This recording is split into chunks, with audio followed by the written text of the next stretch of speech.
It's Friday, then it's Saturday, Sunday. This is on you! Tell us what we want to hear. We need your help. We're going to give it to him. Just Anthony. He's going to get it all. Let's get nasty on a Freedom Friday. It's the Fast Lane on 101 ESPN with Andrew Marsh, Carey Davis, and Jamie Rivers. I'm Anthony Stalter. 202, your time check brought to you by Clarkson Jewelers, an officially licensed Rolex jeweler. That's right. It's a Freedom Friday. This means that you will choose each and every one of our topics today. You can reach us via the Air Comfort Service text line, 314-399-9646. You can also reach us in the Snake Pit. There you go. Carey's That back is on our his game. YouTube channel. So you pick the topics. And you're going to have to text in because we don't do anything in terms of, we have some things, but it's all on you. It's on you, the listener, to give us what you want us to talk about. It could be anything. Freedom. It could be movies. It could be sports, which we do every day. It could be weather. I don't know how much you're going to get off of that. It could be cars. Jamie likes cars. I do like cars. I like a lot of things, Carey. It could be a lot of things. Yeah, you choose. It's up to Your you. choice. Should we start it off? Absolutely. We have James who texted in from the 270. Happy Freedom Friday, boys. Freedom. In 2019, we had Gloria. This year, it has to be Your Love by The Outfield. Oh, wow. Could be. They did crank it in the building last night. They did crank it. Unfortunately, Monty was busy. He was drawing up some kind of a play. Otherwise, we could have got part 2 of the karaoke night from our guy, Monty. Electric atmosphere. It was. Last night at Enterprise. It was crazy. Unbelievable. To say that was a play, I can't even describe it as a playoff atmosphere because it was about 1,000 times more than that. Loud in the building, electric overall. The Blues ratcheted things up. Oh, man. Pavel Buchnevich scores, 3 seconds into the game, I think? Felt like it at least. Boot to stick in the net. The skills, the skill set, the hand-eye coordination alone on that play for him to kick it up and then, I have to touch this now with my stick. Yeah, or it won't count. Else it won't count. Yeah. And then do it to set the Blues up 1-0 was nothing short of remarkable. When that happened, so I'm not, for the playoffs, I'm not down between the benches. The national telecast, they get that. It's part of the contract. Yeah. It is what it is. But from my angle, with John, we're not up in the press box, we're like halfway. And when I saw that happen and the place went nuts, I mean, my head was rattling. And I go, oh no, I hope he touched that with the stick. Because you couldn't tell right away. So that I'm on the button to our guys in the truck, like, get a replay, quick. And finally I'm like, okay. So I'm like, it's going to count. Yeah. It's good. And I'm like, oh boy, now we've got a game here. And from that moment on, I mean, it was just... You start off most of your keys to victory with a fast start. Yeah.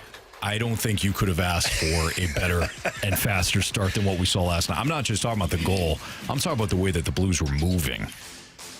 It was like they were in fast forward, and the Jets had. I mean, I don't think any team is beating the Blues in that arena last night. I really don't. Name the best team. I mean, hell, that was the best team in the league. Literally. Name the greatest team ever. I don't think they're beating the Blues last night. So They were phenomenal. Here's what I'll say about these 2 days off in between and whatnot. Everybody's, why do we got 2 days off in a game, then 2 days off in a game? Guys, I'm going to tell you right now, it's working in the Blues' favor. Because whatever bumps and bruises certain players have had, whether it's Parayko still working through his knee, whether it's Robert Thomas still working through something that's going on with his leg, it wasn't there last night. So the extra 2 days that the Blues were able to have, it didn't look like it was there last night. So now 2 more days before you play Sunday. Who knows what we're dealing with here? Everything about that game last night, too, were things that we were hoping to see following the previous 2 games, right? Like Game 1, Game 2 had a certain style to it, and it raised certain questions. We were talking about whether or not the Blues can up their offensive game. Check. Scored 7 goals last night. None of them were empty netters. the questions about the top line and whether or not certain guys would step up. Specifically, Pavel Buchnevich and Robert Thomas. Well, 2 of the 3 stars last night were Pavel Buchnevich and Robert Thomas. The top guys were the top guys. And Marsh, great call on Cam Fowler. Yes. Wow. Who scored a goal. That was a snipe. Yeah, What a great play that was. They figured everything. They figured everything out after the first 2 games. It was a role reversal heading into last night. That's how it played out. Jamie, did you see a different? You talked about how the Jets were playing that swarm defense. Oh yeah, they totally did. They totally relieved the pressure. It's awesome.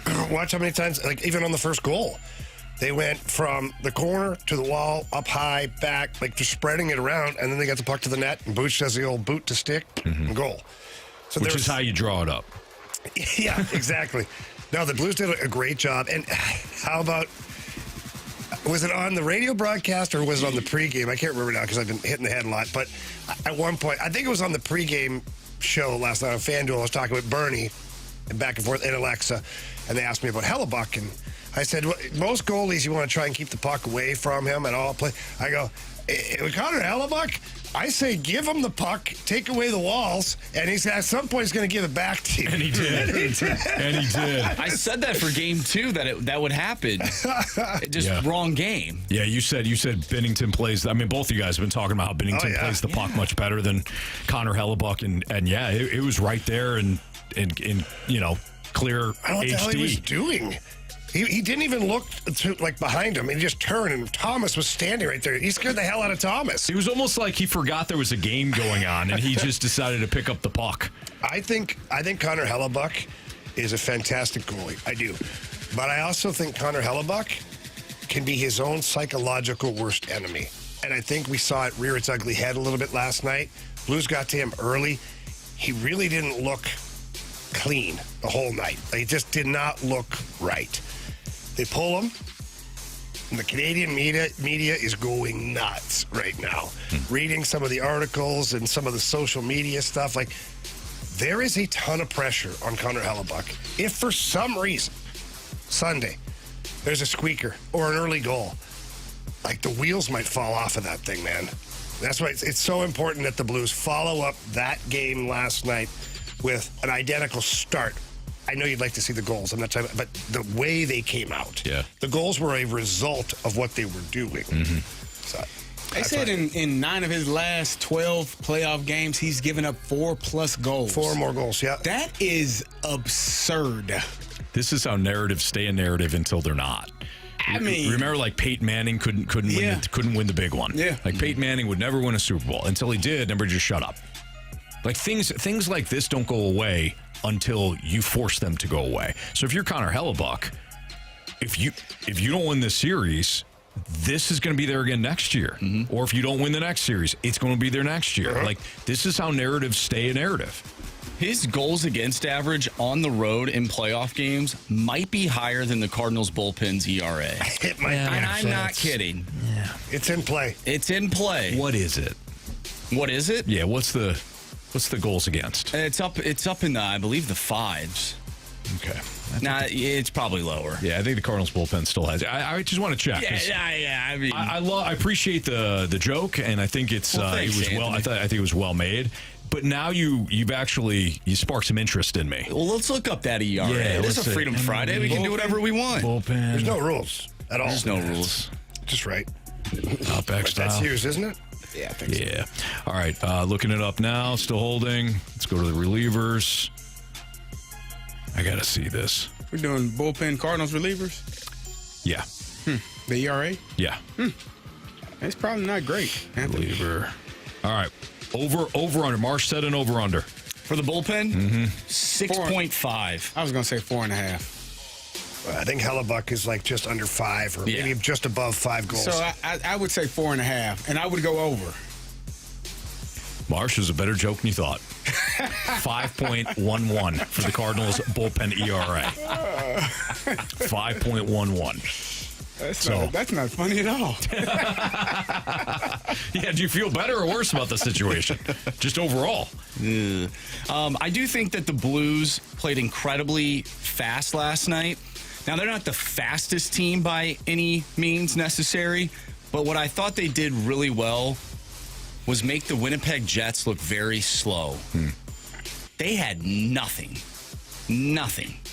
And I thought that the Blues played exactly how the crowd was. When the crowd was amped up, the Blues played that way. It was almost like one of those, like, condiment races that you see on the video board where it's like, yeah, we're cheering, and like whoever cheers the loudest, like, you know, the red ketchup bottle wins or whatever.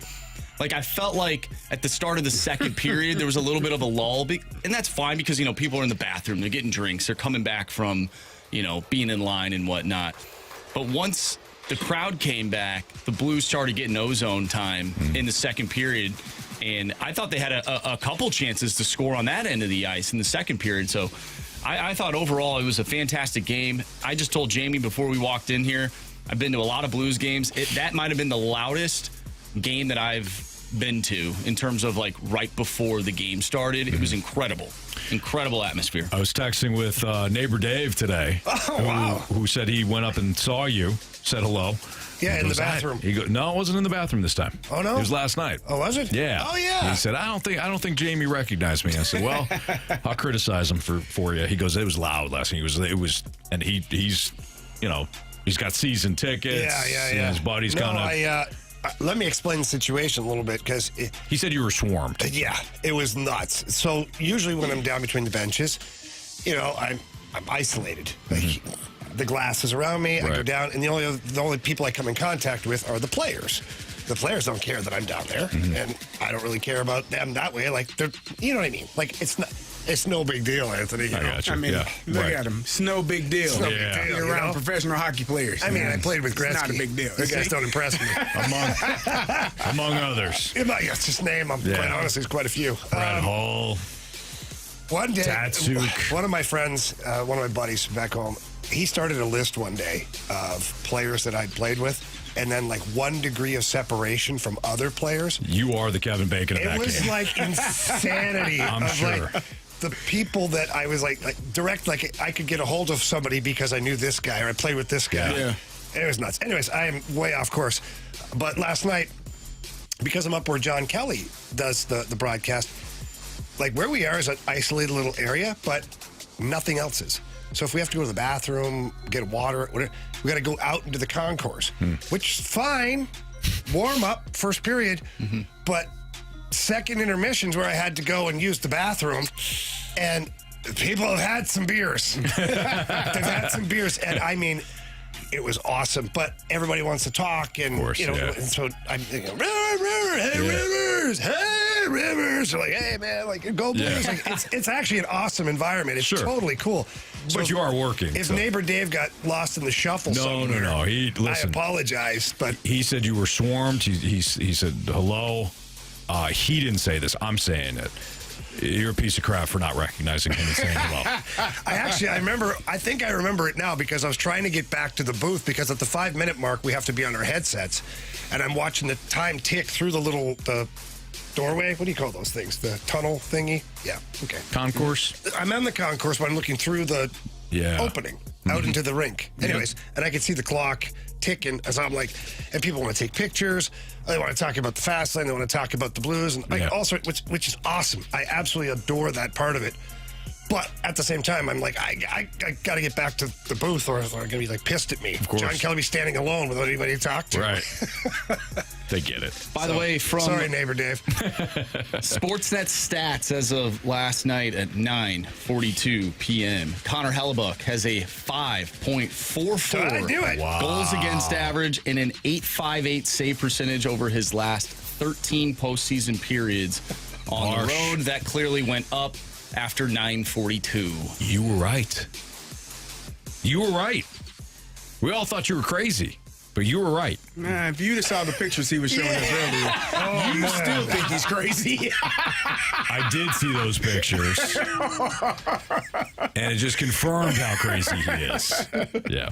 All right, it's the Fast Lane on 101 ESPN. Andrew Marsh, Carey Davis, Jamie Rivers, Anthony Stalter. Do you want a little tease for next segment? Yeah. We get a text from Man Love. Anthony, WTF are the Falcons doing? Oh, NFL draft, eh? Yeah, the first pick I loved. Then I thought, I'm going to sit here, watch the rest of the first round. And the Falcons said, hold my beer.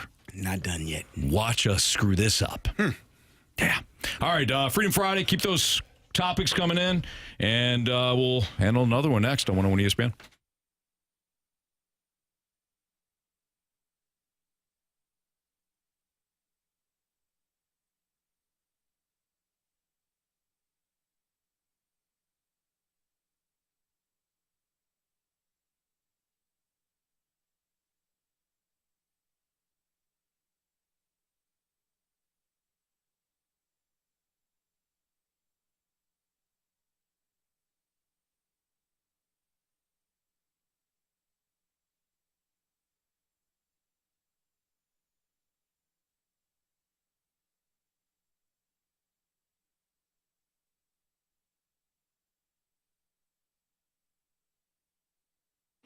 Underdog just became one of the best places to make your entries during the basketball playoffs. They've got their Extender promo going on right now. With the Extender, you can play your way to increasingly bigger boost each round of the playoffs. So start a playoff series by using your Game 1 boost and then continue boosting each subsequent game to unlock the next one. The longer the series goes, the bigger the boost. Underdog is so much fun to play, and it's not just NBA playoffs. They got NHL playoffs. You pick players that you believe are going to go higher or lower on their stats. So maybe you're looking at certain NHL games and you're saying, well, I think this player is going to go lower on points tonight. Or you're looking at NBA games, you're saying, yeah, you know what, this is a great matchup for so-and-so. I'm going to choose higher on his rebounds. However you want to play it, you get paid just for your basketball, your hockey, your football knowledge, and you can play for as little as $1 and win up to 1,000 times your money, all courtesy of Underdog. So download the Underdog app, sign up with my promo code Anthony to unlock a special offer of up to $1,000 in bonus cash when you make your first deposit. Again, that promo code is my first name, Anthony, at Underdog. Must be 18 plus, 19 plus in Alabama, Nebraska, and present in the state where Underdog Fantasy operates. Terms apply. See assets.underdogfantasy.com/web/extend.html for details. Concerned with your play, call 1-800-GAMBLER or visit www.ncbgambling.org.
It's Freedom Friday here in the Fast Lane on 101 ESPN. Andrew Marsh, Carey Davis, Jamie Rivers, Anthony Stalter. Jamie, you have your hand up? Yeah, I need to represent the text line here. I forget where it went now. Maybe it's a snake pit. I don't know. One of our awesome listeners said that, no, you guys don't get to do what you want. It's Freedom Friday. It's our day, he says. That's correct. Well, we said we can do whatever we want because I it's Freedom said that, Friday. yeah. Marshy made the mistake. Well, I thought we were all a group, like us and the listeners. Yeah. Like they're part of the show. yeah. But the way you worded it made our listeners feel like you were bulldogging your way through Freedom Friday. No, we started the show off like 3 seconds in, like Pavel Buchnevich did last night. Yeah. Very quickly, got right to the text line. I just wanted to put it out there. That's all. Where did the rain come from? The texter is correct, though. Yeah. Where? That just ruined my night. 'Cause It had had ruined mine. visions, Carey. Last night was a late night, okay? And it was a great night. Yeah. But I had visions today. Before I left the house, the weather was nice. The pool was clean. The deck was all set up. I had visions of tonight coming home, throwing a few steaks on the grill, put the TV on outside, watch some playoff hockey, have a bourbon, maybe a glass of red wine. Ain't happening now, Anthony. You don't know. It could stop. It could stop. Yeah, but then everything's then I got to clean up everything. Because my house, Carey, you see the trees at my house. Like, that crap falls down. It's all over the place. Anyways, I think you're going to be fine. you don't care. That's the problem. No, I do. No, you don't care. I do. I do saw care. your face. I just you think couldn't it'll care stop. less. I just think it'll stop raining, and you'll have an opportunity to have your perfect night. I'm showing some optimism for you. Good. You're a real jerk. You know that? You're a real jerk. I thought he was being polite. He's got that Thank you, crap. Carey. No, I you're thought buying he was. into this? Yeah, he wasn't. He wasn't being polite. I wasn't looking in his eyes. That's rule number 3. Thank you, Carey. So I couldn't tell. No, he can't make eye contact right now anyways. Yeah. He knows he's full of crap.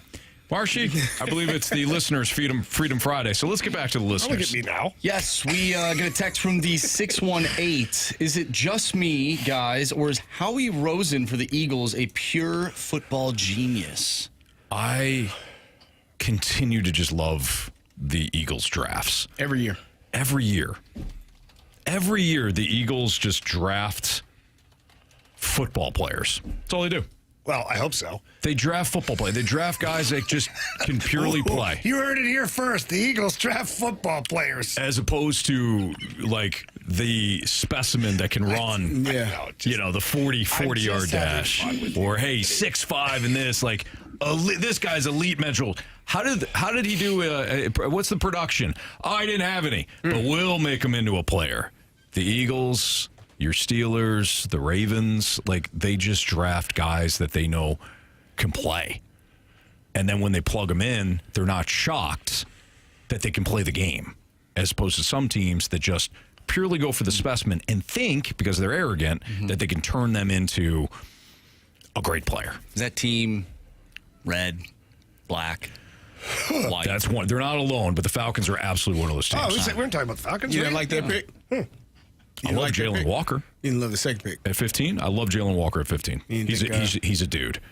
And then to mortgage your first round next year, as well as a second rounder this year, Well, to go up and get a project. you had to get defensive players. That's one thing you said. You wanted people that could rush the quarterback. True, but if we're building a team, you don't mortgage the entire future for what you need. Are the Falcons pretty much set? No. What do they need? Their offensive line is set. Their offensive line is Receivers, fine. Coach. Good. Running back, That wouldn't good. hurt.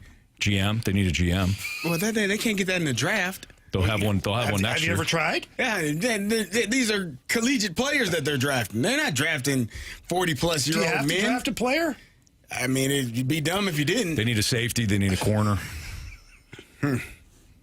They need picks. They just gave them all away. There you go, Rams. Rams will draft Arch Manning when the Falcons have a top 10 pick next year. There you go, Rams. I told Jamie that whole trade that they did with the Rams was like me coming in with a $10 bill and saying, Jamie, you got a $1 bill on you? I want to trade you my $10 bill for your $1. That's what they did. I said, sure. The Rams are like, this is probably not what. No. This is how good we are. We'll give you more. Yeah. Take it. What did you think about Travis Hunter being the Jaguars moving up? to select him? That was way too much for a non-quarterback for me. Really? Yeah.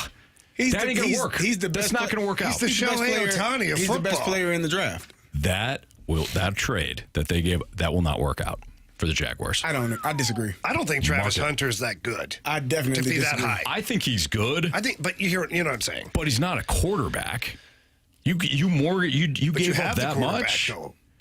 I know, but what I'm saying is like if you're gonna make a move like that. Yeah, but if you have up, the quarterback currently, can you not forgive the move like that? Nah. Really? If you don't have the quarterback, I think it's crazy. But you do. You've identified Trevor Lawrence as your franchise guy. Well, no, I agree. I'm just saying for any team, to make a move like that for a non-quarterback, I think is dumb. But you are getting what these people believe to be the top defensive guy, like top, defensive back and top wide receiver. For what they gave up, you better be playing him two ways. I think that's why they did it. And he better be great. That's the way I look at it. I think they plan on playing him both ways. They had a needed corner and a receiver, a second corner, a second receiver, and so they got two players in one by moving up and drafting him. Mm-hmm.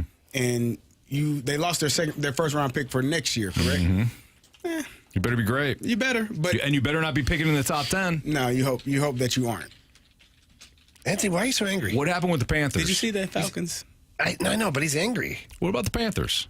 What about they mortgaged everything right here. Take our picks. Bears got a top 10 pick the following year. They did. It usually doesn't work out when teams are dumb enough to give up their first round pick. The jury's still out on Bryce Young though. Bryce Young looks right. The latter part of last year. Where did Carolina pick last night? 9, 10, top 10. Yeah. So it's a good day for them. How'd they do? 8. How'd they do in the NFC South? Dead last night. Good night. They got better though. They got better each week. I'm just saying, like Bill Walsh wrote the Bible on how to build a team, inside out, and don't mortgage picks when you don't have a complete team. And there are teams that are constantly drafting in the top 10 for a reason. And then there's your Steelers at 21 and the Ravens at 20-something and the Eagles now at Let's not talk about the Pittsburgh Steelers. That was the most Steelers pick ever. Let's not talk about him. It's the most He'll start for 10 years. You won't have a quarterback, but he'll start for 10 years. And I'm not. This has nothing to do with that young man, Harmon. I think he's going to be outstanding. For the Steelers, he's going to be like you said, a 10-year starter probably. Absolutely. Yeah. Probably 4 Pro Bowl. Like he's going to be one of those. He's just going to be a solid dude. One of the dudes that lead that defense. And he'll be Casey Hampton. Yeah, probably. And Casey was a hell of a football player. Just got inducted into the Steelers Ring of Honor, like Hall of Honor. Like great player, great teammate. But damn it. Maybe you can shoot her tonight. When? We don't even have a pick in the second round. You gave it up? We don't pick again till the third that's right, round. for DK, right? I think so. We don't have a second round pick. Oh, wow. Steelers cleaning up. Maybe you give up your first round pick next year. Apparently, it's like candy. Bo Callahan. No, I don't want. I don't know why I'm talking about You love Bo Callahan. I'm on that kick right now. Aaron Rodgers, God. newest Pittsburgh Steeler. How about that? No, Rodgers doesn't even want to go there now. The problem is, we got a guy. You're going to be back. Hell no. You're going to be back in this situation next year. You're going to have Mason Rudolph on the roster. I think Mason. Hats off to Mason. He's had a great career. Great. He's had you play he's 8, 9 years. You play 8, 9 years, 10 years in the league. I think he's been there 8, 9 years, I believe. 7, 8. It's great. Who knows? Who's keeping count, right? Not us. Who knows? Right. I don't know. He's back. He's your starting day one quarterback as of today.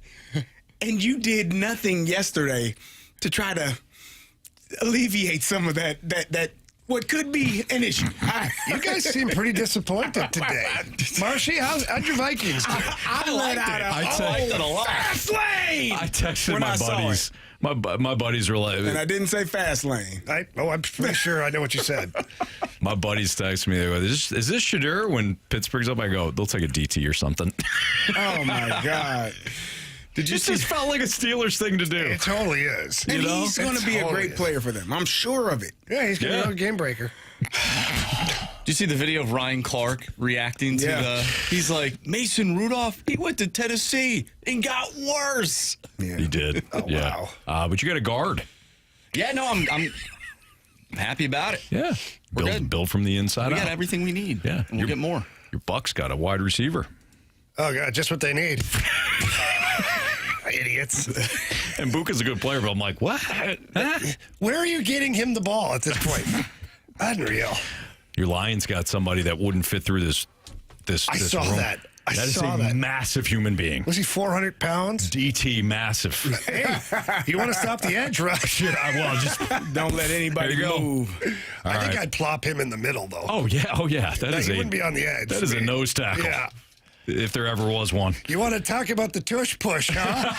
I got something for you. You're going to take 7 of my guys to tush push him. Strapped in there like, you know what? Solved. We're not going to wait around for the league to ban this. We got our own tush push defender right here. All right, we got what's trending next on Freedom Friday, but keep those questions coming in, keep the topics coming in. We got a lot of Freedom Friday segments to fill, so we'll continue to do this here in the Fast Lane, but we got what's trending next.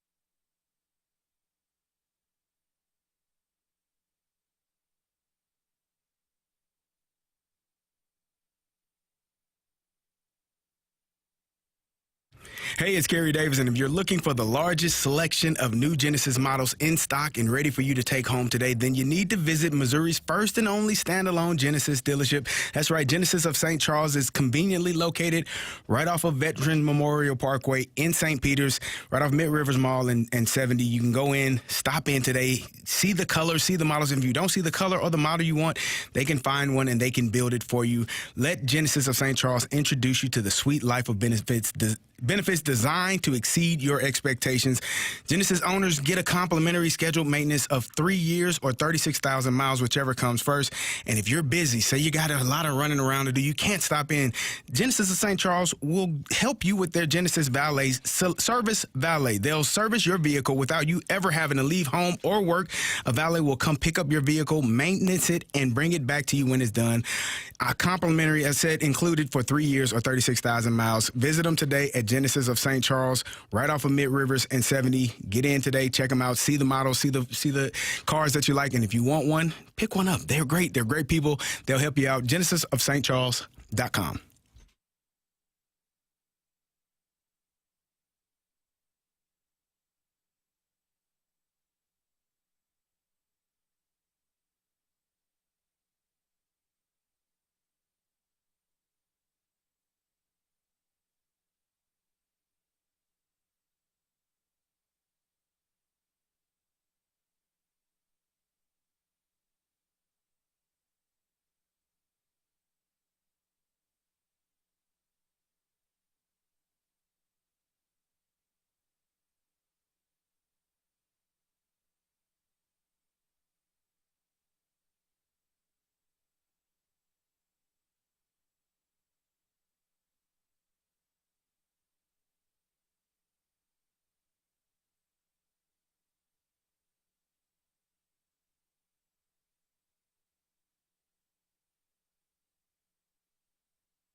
101 ESPN Sports Center. I'm Andrew Marsh. It's time for a Sports Center update driven by Johnny Londoff Chevrolet and Johnny Londoff Autoplex. Your St. Louis Blues win Game 3 over the Winnipeg Jets 7-2. The final. Cam Fowler, 5 points last night for the Blues defenseman, and Pavel Buchnevich picked up a hat trick in the Blues victory. Game 4 will be on Sunday. You can listen to that game right here on 101 ESPN. Pregame starts at 11 a.m. Puck drop is at noon. The Blues trail in the series 2-1. We'll see if they can even it up on Sunday. The Cardinals are back in action tonight, taking on the Milwaukee Brewers. Matthew Liberatore on the mound for the Redbirds, going up against Chad Patrick. First pitch is at 7:15. It is Freedom Friday, so get your Freedom Friday topics into the Air Comfort Service text line, 314-399-9646. We'll do what's trending and continue Freedom Friday next right here in the Fast Lane. I'm Andrew Marsh, and the Sports Center update is driven by Johnny Londoff Chevrolet and Johnny Londoff Autoplex. See them at londoff.com. Chevy, together we drive. Are you kidding me?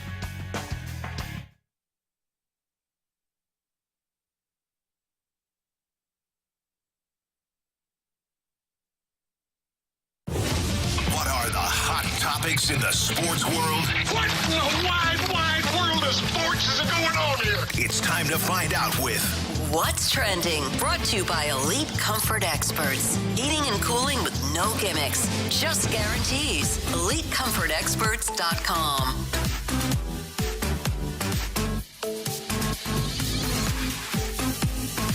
Welcome back to the Fast Lane here on 101 ESPN with Anthony Stalter, Jamie Rivers, and Carey Davis. I'm Andrew Marsh, and it's time for What's Trending. Carey, at the beginning of the show, you said for Freedom Friday, you can text in whatever you want. It could be sports, it could be movies, it could be cars, it could be music. It doesn't really matter.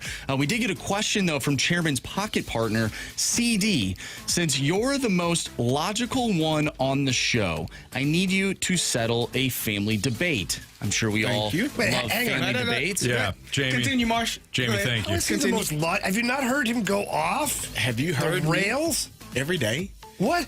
Keep people in line and be even keel. Even Marshy in the office said, "You know what, CD? You were probably right."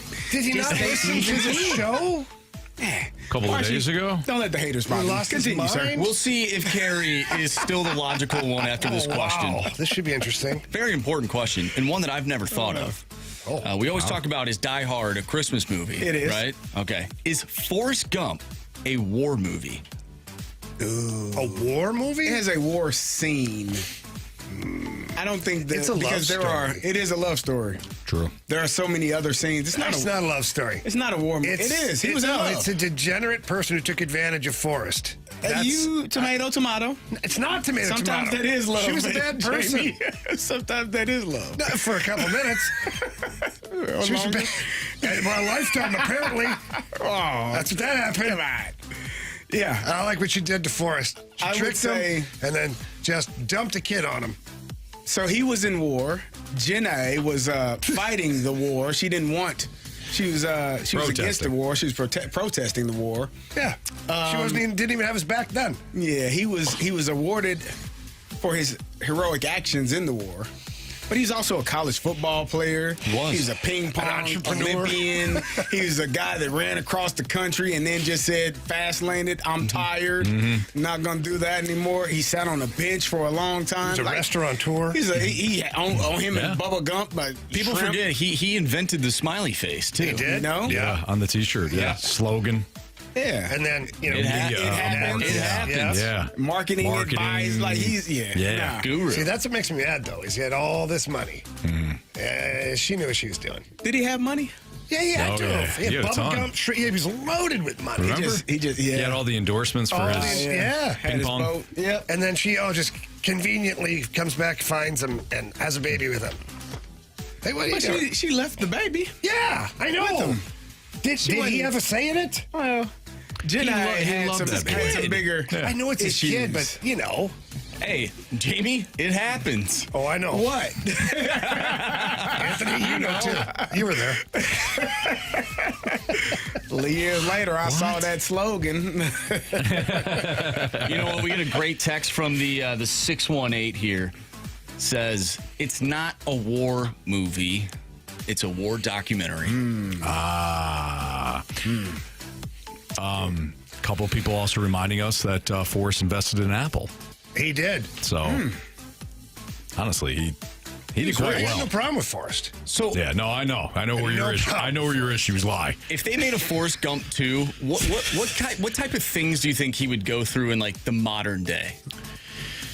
Probably social media. Yeah. He'd be like the inventor of slander. Facebook or like something like that. Yeah. He was actually the one that Yeah. created it. He's the Elon Musk, where he's the guy that has somehow created a rocket that people take to Mars. Yeah. Like, Yep. something like that. I think so. Somebody said, "Oh, did he have a say?" She died, Jamie. Even worse, she knew she was dying and did this to him. Got him all emotionally involved, loved her, had a baby with him, and then she's dying. Like, come on. It's a lot for a guy to handle. I think maybe in some ways, though, Jamie, Jenna knew that Forrest needed this. Yeah. The long runs and Anthony, things like that. He was searching my for something. therapist has told me a few things, okay? And I know you find it hard to believe that I go to therapy. One, I can't tell you how to feel, and I certainly can't tell you what you need. She sensed it. You know? Oh, she felt was it. in- She was he using the cer- force? She felt it in her bones. I bet she did. He was The Force or the Forced? he was Both? he was constantly searching for he was missing something in his life. Oh, And then the kid that could see dead people became his son, and everything's good. Frank the Tank from the 812 reminds us that he taught Elvis how to did. dance. He did, yeah. Like, this guy was He was everything. unbelievable. He was He was everywhere. everything. Yeah. Everywhere, everything. Yeah. Whatever. Real quick here from Thanks Dad. We get a question from Thanks Dad. When will the Cardinals call up relief pitcher Towel Man to be in the bullpen? He blew out his arm last night. Yeah, that he's on the IL for a while after last night. Do you know he only brings 5 towels to the game? Really? What did he do with the last Well, two? he has the last one he has is he has it on a string. So he throws it and then brings it back. Gotta be quicker than that. It wasn't budget friendly to keep buying thousands of towels. The Blues don't hook him up with those towels. I don't know. Actually, Towel Man reached out to me about coming on the show at some point. Yeah? And we're in negotiations right now. Okay. These are questions we can ask him. Okay. Sounds good. That's it? I think that's it. Yeah, that's it. Yeah, That's all I have to say about that. not a war movie. We have your It's shot not to a love score story. a pair of tickets to the first ever Big League Bash featuring Adam Wainwright on Saturday, July 27th at the Factory. Join Adam Wainwright for an unforgettable evening of music, sports, and giving back to support Big League Impact. Plenty of live music, including a headlining performance from Waino, plus special appearances by St. Louis Cardinals players, a visit from Fredbird, and more. Find all the ticket details for the Big League Bash now at 101ESPN.com. Here's your chance to score a pair of tickets right now for free just by texting in 314-399-9646, the Air Comfort Service text line. If you're the 101st texter with the correct answer to the trivia question I'm about to ask you, you'll get the free tickets. Who had Pavel Buchnevich to score a goal last night in Fast Lane? Who had Pavel Buchnevich to score a goal last night here in the Fast Lane for our Light the Lamp game? More Freedom Friday next on 101 ESPN.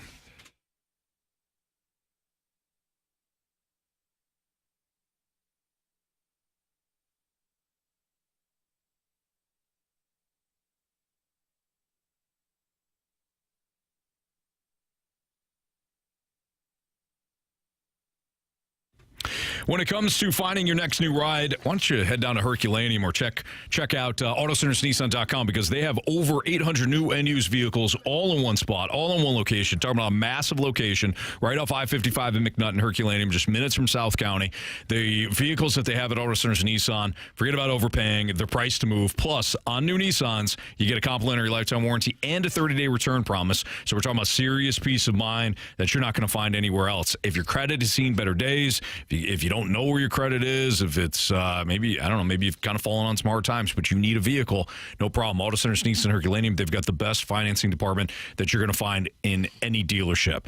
Tons of glowing reviews, can't be wrong. Check them out today or hit them up online at autocentersnissan.com. You can browse that massive selection of the 800 new and used vehicles.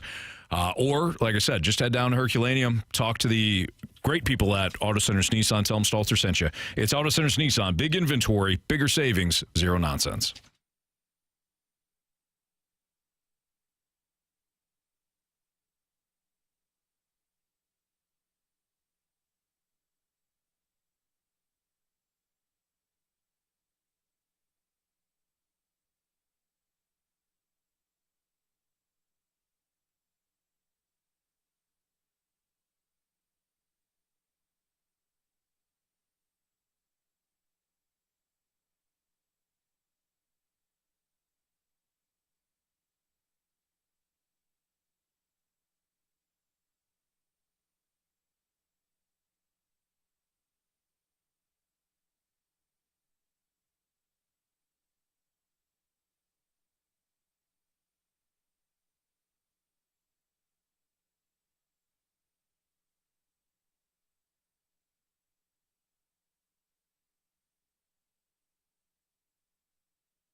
It's time for a Blues playoff report presented by English Sweep Fireplace and Chimney Restoration.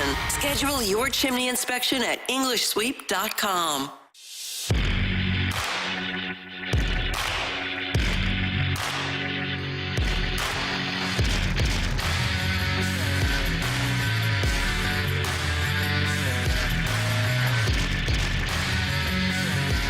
It's the Fast Lane on 101 ESPN. At some point, we will have a lineup game as the Cardinals take on the Brewers tonight at Busch Stadium. But we got more Freedom Friday. So, Marsh, what's the latest topic? All right, this one comes from Marsh's college program, a.k.a. Chester, a.k.a. Brendan, a.k.a. Steve. It's a good one, though. It's about your Blues. Did the Blues send a message last night to the rest of the NHL that the 2026 season is not going to be fun for them?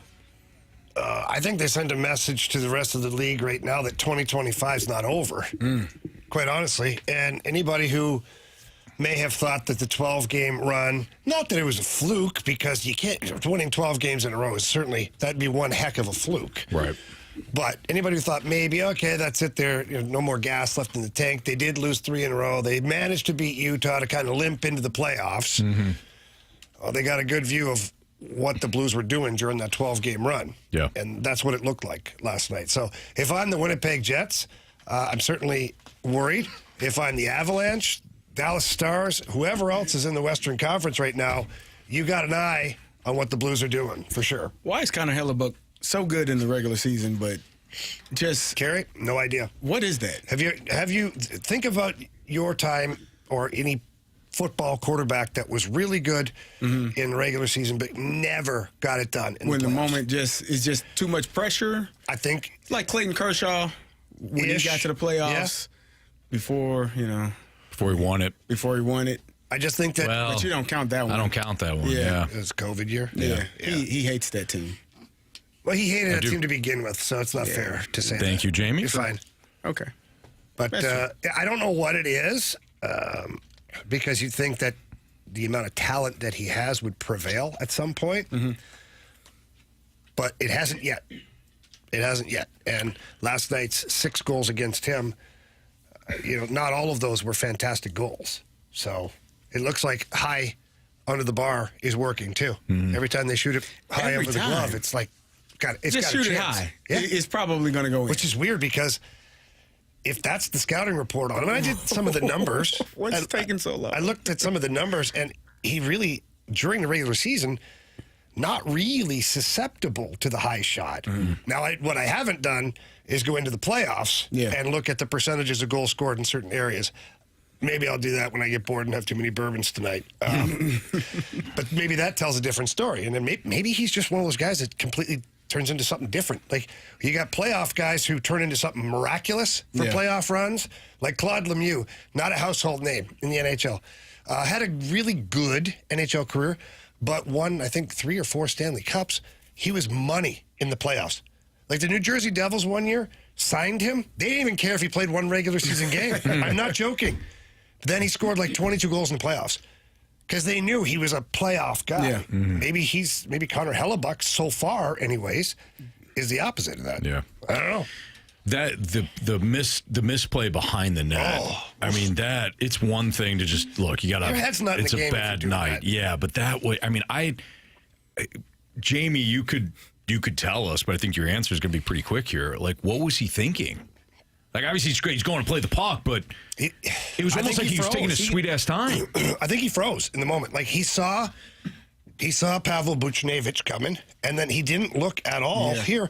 And then it'd be like a quarterback not checking, looking around the field. And he just turned and, like, I swear, I think he scared the hell out of Robert Thomas. Because Thomas was like, oh, geez. And, like, holy crap, he didn't see me. And then Bush takes the puck and wide open net. I was like, oh, my God. Yeah. You got to check the rearview mirror. That wasn't quite Tristan Jarry, but no, he didn't make the pass. He just gave it away. Right, like that was just a fumble. Tristan Jarry, one of the greatest passes I've ever seen from a goaltender. Tape to tape. It was tape to tape. I mean, it was Marsh. It was perfect. I remember. Teams are going to be showing that, like, hey, this is how we pass in the NHL. But to our own team, right. Not to the other team like Tristan Jarry did. Like Jordan Binnington did that last night. He got the puck behind the net, kind of veered off to the side, and then roped one right up the middle, and the Blues broke out and went down on like an odd man rush, I think. I got to give credit to Joel Hofer for that, because Jordan Binnington, I went back, looked at a number of games, like maybe he's done it, but I look back just years to see some of his puck handling. He'd never really put one up the guts like that. Then Joel Hofer, I forget what game it was this year. He's out behind the net, and the opposing team took away the walls, which you're supposed to do. So he was like, okay, fine. Snapped it straight up the middle to Robert Thomas, tape to tape. Nobody's in the net. Like, if he misses that pass. Yeah. And so now Jordan Binnington's out there going, oh, anything you can do, I can do better. Fires it up.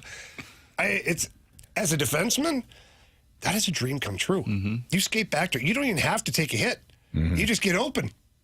Yeah. And Binnington or Hofer find you. It's great. I got to watch this Jarry play again. It's terrible. It's so good. It's so bad. Last night's goal reminded me of the Alexander Steen goal against the Kings. Yeah. And what's funny is we played that pregame, too. John Kelly was doing his pregame segment with Alexa and Bernie, and one of his best memories was the Steen goal, so we showed it. Yeah. And oddly enough, it happened. History somewhat repeated itself. Mm-hmm. Jamie, I mean, he puts it right on a stick. Oh, it's a great pass. He needs to clear it, He Cam. actually scared the hell out of the guy who got the puck. Why are you passing it to me tape to tape? I remember texting you that night and just saying to you, like, holy God, did you see that? Terrible. Yeah. Terrible. All right. Got a lineup? Yeah, Marsh? I'm checking. I do not see it. No. They don't want you to have They don't even know what they're doing. Ollie doesn't care about us. All right. He really doesn't. Well, more Freedom Friday next. So if you got questions, topics that you want to pose, 314-399-9646 of the Air Comfort Service text line. Keep them coming in. Freedom Friday continues here in the Fast Lane.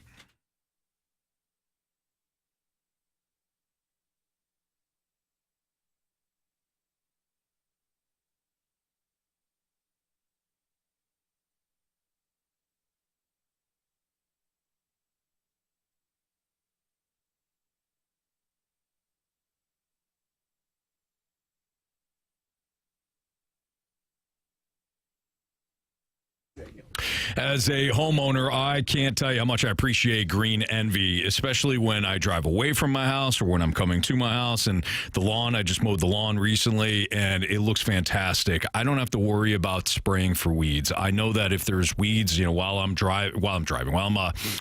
mowing the lawn, if I see a patch that there's a bunch of weeds and everything, normally it's dying because Green Envy has come out, they've sprayed, and I know that there's going to be grass replacing those weeds very quickly. If there's crabgrass or I get like this purple thatch weed that gets going throughout my lawn, again, I don't have to worry about it. I know that Green Envy is going to come out. They're going to spray. They only use products that are formulated for Missouri soil, weather conditions, and turf types. They're not using any national, generic, cheap, ineffective products. I know that it's going to be properly seeded. I know it's going to be, in the fall time, they're going to do certain things that I don't have to worry about because I have their program. Their programs have no hidden fees, no contract. They're open Monday through Friday to take your calls, 636-655-3689. Trust me on this one. Get Green Envy. All you have to do afterwards is mow, edge, and then stand back and look at how green and perfect your lawn looks, all thanks to Green Envy.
2:04, your time check is brought to you by Clarkson Jewelers, an officially licensed Rolex jeweler with Andrew Marsh, Carey Davis, and Jamie Rivers. I'm Anthony Stalter. It's Freedom Friday, which means you get to choose all the topics for today. So if you want to continue to, send us some questions or some topics, you can do so 314-399-9646. That's your conference service text line. Or if you have kind of an expanded topic, leave us a mic drop. Leave us a Scully Heating Company mic drop at the 101 ESPN app, which is brought to you by Dobbs Tire and Auto Centers. Marsh, what's our latest Freedom Friday topic? Thank you.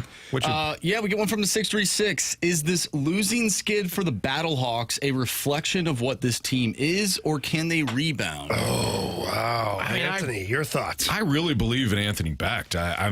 Everything that we talked about in the first 2 weeks of the season and how they looked, I still feel that way. But, let's be real. The first two opponents weren't very good. And the last two opponents have been quality, and the Battlehawks have looked like a completely different team. Anthony Becht's decision, too, to move on from A.J. McCarron and go with a more mobile quarterback, it looked great for the first 2 weeks. And then, obviously, you lose Manny Wilkins, who did not play well in Game 3, and then, unfortunately, tore his Achilles last week. Now it's Max Dugan's time. But I got to lean on the fact that Anthony Becht has had this team in contention the last 2 years in this spring league. And if Max Dugan, who got now a full week of practice and taking reps with the ones, this is a kid that performed very well at TCU, got them to a national championship game. I think he'll be fine. They got plenty of talent. I still think the defense is playing really well. They've just been put in some bad spots. Defense is playing outstanding. Last week, the Battlehawks had 3 turnovers. 2 of them led directly to touchdowns where the defense didn't even get on the field. Right. The third one was on a punt return where it was fumbled at midfield and the defense had to go right back out after getting a stop, and then they allowed a touchdown. So that's 24 points right there. You lost 30-15. Right. You don't allow those turnovers that lead directly to touchdowns, you're still in that game. And if you don't lose Manny Wilkins, the 6th play of the game where he tears his Achilles, and I texted you all as soon as it happened, I think he just tore his Achilles. Yeah. You could tell the way he went down, where the air cast was, and he tore his Achilles. He looked back kind of trying to figure out what took place. And it's unfortunate. We talked to Anthony Becht yesterday. Was it yesterday? Wednesday. Yeah. It's okay, Carey. It was your yesterday. Listen, it could have been 2 days ago, 4 days ago. It could have been 2 hours ago. I don't know. Mm-hmm. And he mentioned that, as you said, the backup quarterbacks don't get many reps. And so it's a difficult thing to go into a game not having went over the plays. You take the mental reps, but not getting the physical reps. And I think that showed on the last play of the game as well, which led to another touchdown that the Battlehawks are right there in scoring in the red zone inside of the 5. 3rd and goal, 4th and goal, had 4 opportunities. Ball pops off the receiver's hand, pick 6, you lose 30-15. Mm-hmm. You're down 22-15 at that time. You score a touchdown, you take the lead, and you win the game. So with all of the things that took place, I don't think it's just they've played better teams. I think that they just have to correct the small detailed things. Don't turn the ball over, start there, and you'll be in both of those games. I do think it's both, though. But even against the defenders, they were in that game. They turned the ball over 4 times.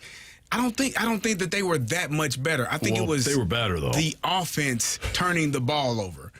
And for me, but that's a problem, Carey. It's a huge problem. Mm-hmm. If you turn the ball over and your defense has to go out there and the toughest thing for a defense is their sudden change, defense back up. Like you just sat down, like you had a long drive. Maybe you gave up a field goal, 8-play drive. You just got to sit down, got to get your water, and then the offense turns the ball over, and you're literally like, damn it. I got to go right back out. I don't even have a chance to gather my thoughts to correct what went wrong. And so I think the defense has been playing really well. The offense turning the ball over has been putting them in bad predicaments and putting them in a situation where that's why they've lost those last 2 games. I don't think that they're playing poorly. I just think offensively you got to take care of the ball better. All right, we get a question from 618. What was your favorite ancient civilization and why? Oh, wow. Romans. Gotta be the Roman times. Roman times? Yep. You're Roman talking about gladiators. Sign me up. You're talking about gladiators. Mm-hmm. And then there's gladiators. Yeah. I like the ancient Greek. Yeah. It seems like they did a lot of partying, things like that. Oh, I think so. Mm-hmm. Yeah. Plus, you know, hey, that'd be okay. Built Rome, and they didn't do it in a day, I've heard. What? It wasn't built in a day. Yep. And then they say, lying all this when time? in Rome, do as Romans do. So Sure. they clearly did some things. Yeah. You know? So I would have to go with the... See, that's what I'm talking about, Carey. Yeah, I would have to go with the Roman Empire. Yeah. I agree. All right. With a maybe a small nod to the Aztecs, who built some wicked pyramids. What about the Egyptians? Oh, sure, yeah. They built pyramids too. I feel like none of these people were good people. That's though. not true. I heard aliens did that. Well, it's in play. That's I don't Gary? think You it's- think about it, you're telling me that all across the world there's been pyramids built that look almost identical to each other? Yeah, you think the Egyptians were just in one area in Egypt? They didn't have social media, Anthony. I'll tell you that for free. No, they had a sketch artist probably. Yeah, they used Carried doves it with and them. stuff. Carrier pigeons. Yeah, doves. They used dove, too. No, doves didn't work They as didn't good. use Dove I soap don't think they used Dove soap at all. They used, well, it wasn't called Dove soap at that time, but yeah, eventually it became Dove soap. And then they used carrier pigeons to deliver the soap. deliver the soap and the messages. Yeah. It's all in books, guys. You got to read more. Got to read more. I don't know what to tell you. Coming from me, too. I mean, that's saying a Seriously. lot. Yeah. All right. Okay. You got another one? Yeah, if you want to. Well, time says we can. Well, 573 says who didn't want to be a Spartan? That's a good one, too. Yeah. They got to kick people in the circle, into little holes. What? That They Yeah. get the what? never Sparta. ended. This is Sparta. I feel like that was kind of like as cool as that was. Like It's pretty high unnecessary. risk. It too. was because if you miss or if he grabs your leg, we both fall. Whatever. You Yeah. a little too much of a follow through. Yeah. That'd be tough. Yeah. I think he was leaning back though. You know, you got the weight on the he back did. foot. He did, but still. He's done it enough times. He knows how what to far. do. Yeah, Yeah. I'm sure. Yeah. Those guys were pretty jacked. They were. Whatever their workout regimen was. Yes. Yeah. And nice spray tans, too. They did. Oh, no, Yeah. it's They're beautiful outside. Yeah. See that? They're outside all the time. The documentary is pretty gloomy out. No, it's only when they All the went to time. the wise people. Remember that? Oh, yeah. They warned him, too. They had a lot of stuff going on. Yeah, the leader was like, I don't want to hear this. And then they turned their back on him, and 300 men had to take on basically a bunch An of Greek entire army. gods and Yeah. monsters. They held their own for a while. Did a real good job. The 618 says some scholars actually believe there was a more advanced civilization than ours today about 22,000 years ago. I believe that. Are we that advanced? Seriously. I mean, We don't even know math. No. I guess I'm basing it off of this room. Oh, that's a no. low bar. Yeah. Yeah. Then You no. got to go outside of this room to get more advancement in terms of just intellect. Hey, how close do you think we are to the movie Idiocracy? I've never seen it. Never seen it either. I don't think that close. Well, that's good. I think, and I hope we're What closer happened in that to movie? the documentary Jurassic Park.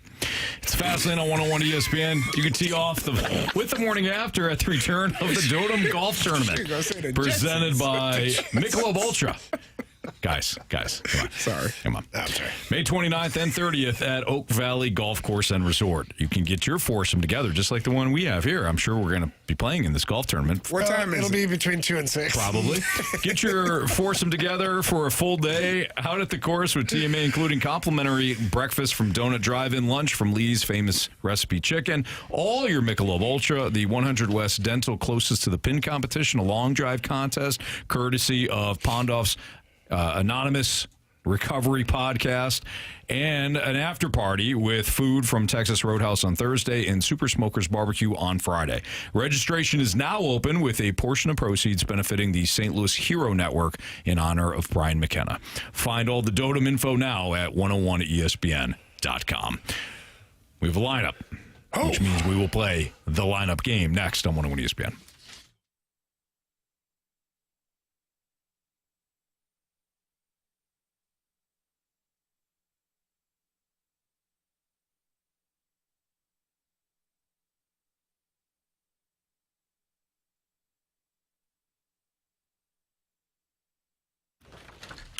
Mosby Building Arts. They came out to our household back in February to replace doors. But as they explained, look, it's not just replacing doors.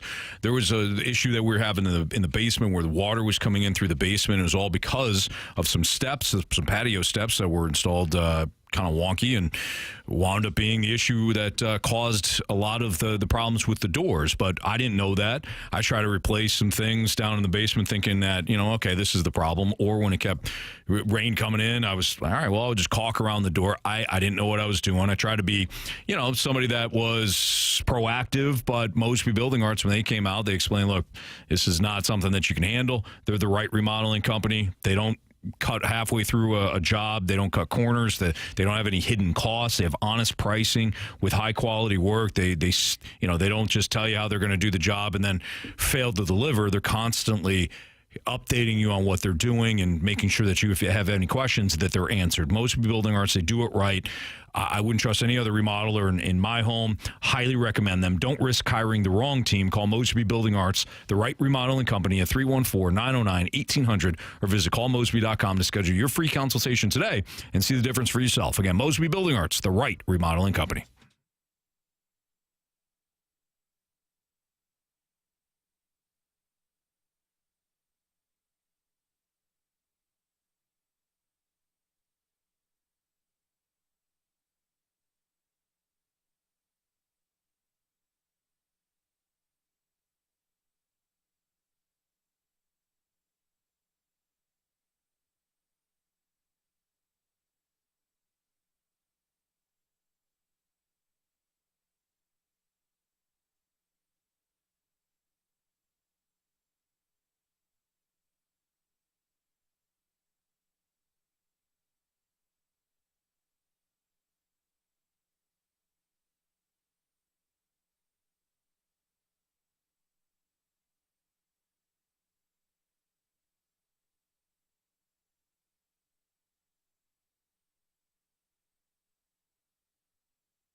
The sounder you just heard means it's time to play the lineup game as the Cardinals take on the Milwaukee Brewers, the Milwaukee Brewers tonight at Busch Stadium. Milwaukee Mets. The Milwaukee Mets. No, the Blues are playing the Milwaukee Mets. Oh, yeah, that's right. Some guy named Chad Patrick will start for the Brewers. Oh, yeah, CP. Yeah, he's a right-hander. Chad Patrick, a right-hander. Well, this is easy. Yes, it is. Go for ahead, it, Jamie. All right. Show me Lars Nootbaar. International superstar. Watch out, don't run into any walls or anything. All right. Wilson Contreras here? Sure. I do have a question after we do this lineup game, though. Okay. Man. Show us. Better write it down. You'll forget. I will. Probably gonna chirp me. I have to do that. I go on text message and I like have something. I like to myself like, by the way, remember to ask about this. I'm terrible. Then I still forget that I did that, and I'm like, what? I'm like, oh. It's worse when you're conversing with people and they're arguing with you and you have a point to get out. And there's nobody in the room. And you can't say it. You just got to hold on and then you forget it. You're like, damn it, I had a good point. It's going to kill this argument. Why did you just shut up? All right, show us Wilson Contreras. You don't know how to play first base. It's not that hard. Tell him, Wash. It's incredibly hard. Hey, anything worth doing is. By the way, Wilson Contreras at the Blues game last night, he was hyping up the crowd. Yeah? They had Cardinals catcher, is what they said. Oh, no. Yeah. Did they actually say catcher? Yes. Oh, no. Somebody didn't get the memo. Yeah. Well, He's been playing really good at so first loud, base. nobody noticed. Tony La Russa also at the game. Yeah. Ready to rock. When he showed up on the screen, like, imagine being like the pop at like a WWE event. That's what it sounded like. Everyone just, bah! It was so loud he had to nuts. stand up to accept the greeting. Really? I ain't joking. He was just sitting there and they finally, he's like, okay, stood up. They're like, Yeah. they're not shutting up. I better stand up. Right. Yeah. That's cool. All right. Is Donnie I back forgot from we're his... playing. Oh, yeah. Is Donnie back from his dislocated rib? Is he breathing again? Sure. Yeah, he had a Brendan day off yesterday. He had a couple of days off. He had a couple of days off, is what I was telling you. Yeah. All right. Brendan Donovan? Yes, sir. Show us Brendan Donovan. Look at that guy. Vibrant, handsome, hair. Okay. Good job, Anthony. Sure guy, Anthony. Show us. Fill that up. A lot of people think you get in your mid-30s and your career's over, but like I always say, until they stop scouting, I ain't going to stop playing. It's a great motto. All right, so this So what one do we think here. here? It's probably Burley. Or no, or Donnie. No, I mean, Gorman. Yeah. All right. I think it's Gorman. Who do you think? I would probably say Gorman as well. Yeah. 3 for 3. Go ahead. Show us. Now you go ahead. Nolan. Gorman. Swing Serenade is brought to you by Gorman's. Dingers! Hang me a curve and I will hit. Dingers! All right. This has been Jordan Walker. Yeah, Jordan Walker. Go ahead, Carey. Show us Jordan Walker. Die for every ball. It's boring otherwise. Plus, it looks harder. It's too long. Too long. Too long. Come on. Marshy, don't let the people push you into doing something you don't want to do. Look, I think Marshy's a man of the people. Yeah, I play into it. It's their day. If they think it's the Sounders too long, then I think Marsh is adaptable. Maybe moving forward, I'll just keep cutting it a little bit at a time. To where it's just going to be die for every ball. Yeah. Ding. Yep, that's right. Not bad. By the end of the year, it'll just be, show us Jordan Walker. Ding. Yeah. All right. This is usually I think it's Pajes. or Scott. Or it has been Pajes. No, this has been the catcher position. Fine. Catcher has to hit 7. The catcher has to hit 7. I think that's the rule. I think it is. All right, show us Pedro Pajes. Smithies, throw this at him. You're out! Maybe. Was that different? No, that was the That's same. Carey. I don't pay attention. Nothing. Carey, come on, man. It sounded Marshy different. works hard for that, too. Yeah, he does. That sounded different. Oh. Okay, it was different, Carey. Thank you. It's like the Now thing you're you doing all the- told me now I you're wasn't doing the me hearing. thing. Yeah. Okay. He obviously wants it to be different. right. So, okay, Carey. Yep. Thank you. It was a complete remix. Yep. Appreciate it. I enjoy being right. All right, this is Victor Scott. 8th. Yeah. Show us. Victor Scott. Run, run, run as fast as you can. You can't catch me. I'm the gingerbread man. And Mason Wynn. Yeah. Go ahead. Show us Mason Wynn. Second! Bring me that arm! So that's another. That's another perfect game. What are we perfect game wise? I don't think we've won a game. I don't think Cardinals the are Card 0 for 2. Damn it, man. soon to be. They won the other day. Yeah. They weren't perfect. We weren't. We weren't? No. Because Donnie was out, and we didn't know. Oh, good call. Okay. Yeah, so Cardinals lose tonight. Marsh, run it. All right, leading off in left field, Lars Nootbaar batting second. First baseman, Wilson Contreras batting third. Second baseman, Brendan Donovan. Your cleanup hitter, third baseman, Nolan Arenado. Batting fifth, the DH, Nolan Gorman. Batting sixth in right field, Jordan Walker. Batting seventh and catching, Pedro Pajes. Batting eighth in center field, Victor Scott the second. And batting ninth, the shortstop, Mason Wynn. Back. Stay fair! Stay fair! Go fair! I don't believe what I just saw! Home run! All right, Marsh, latest standings. Before we do that, Carey had something that he wanted to say. Lee forgot it. Or you wrote it down. I told him to. Oh. Did you write it down? We'll come back to it. Oh, okay. Yeah, we can do our homework. Homework. I don't like homework. I never did. Well, me neither. Neither did Jamie. No. And I didn't have a Karen to do my homework. Me neither. I got to get yourself Karen. All right, so I have 3 points. Jamie, you're on the board now. Yeah. Apparently. Feels good. Apparently. I just went back and, checked what I wrote down. I did not see Lars Nootbaar's name on there. I got it on the 22nd? Yes, I had Newt. It was on the 22nd. Maybe I'm looking at the wrong sheet. You're just trying to screw me over. No, it's fine. No, we have people in here that are, Well, hold on. I had Didn't Newt. we play on the 23rd? That was a game on Wednesday. Wednesday. We didn't play it. Why? Oh, because they played early. I can tell you that It was the 22nd. Whatever day it was, there was a day where Newt had a home run and I had him.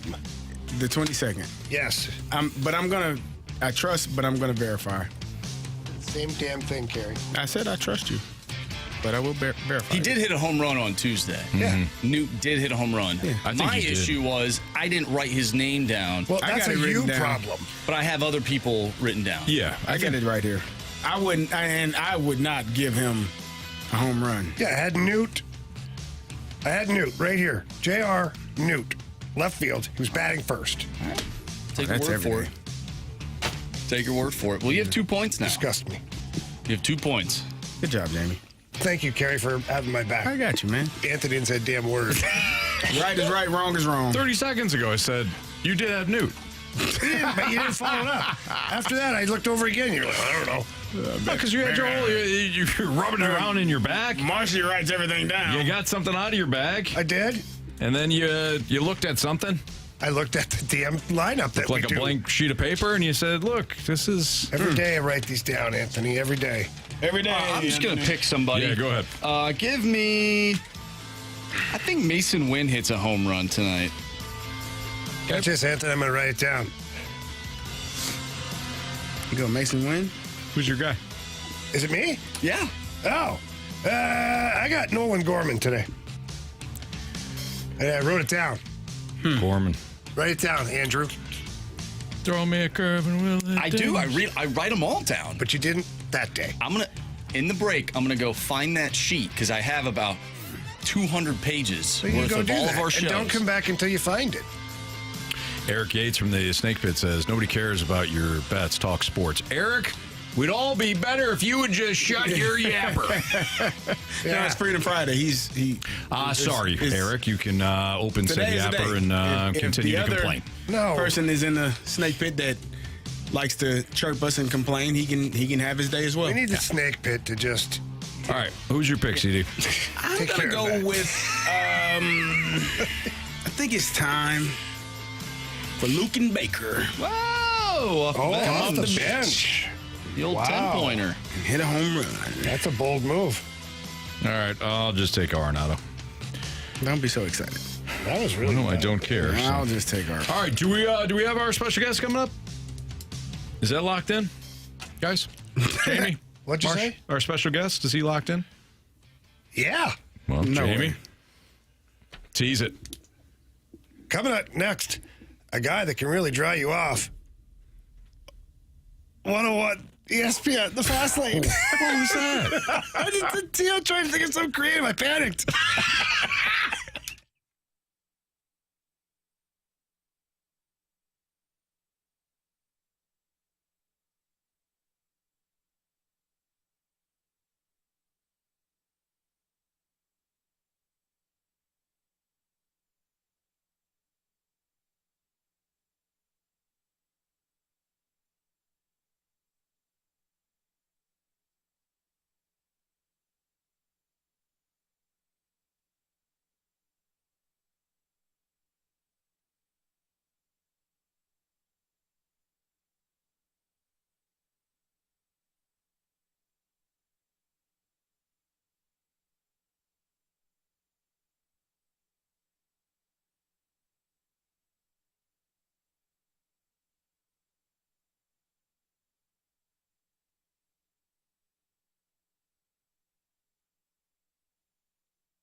101 ESPN Sports Center.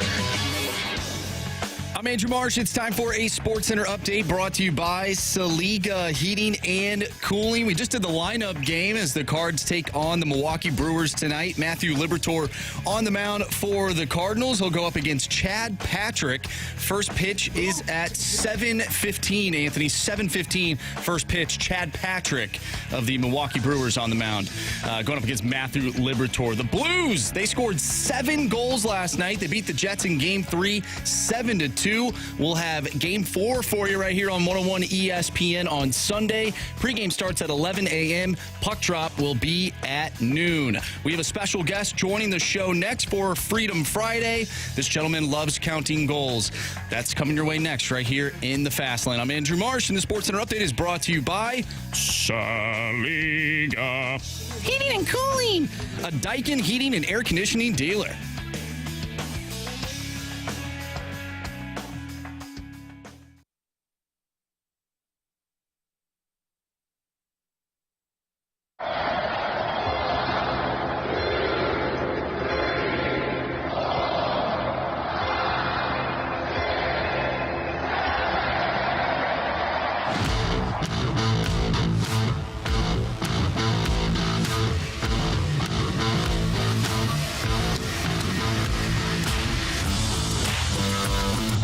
To the Fast Lane, 101 ESPN. Anthony Stalter, Carey Davis, Andrew Marsh, Jamie Rivers with you here.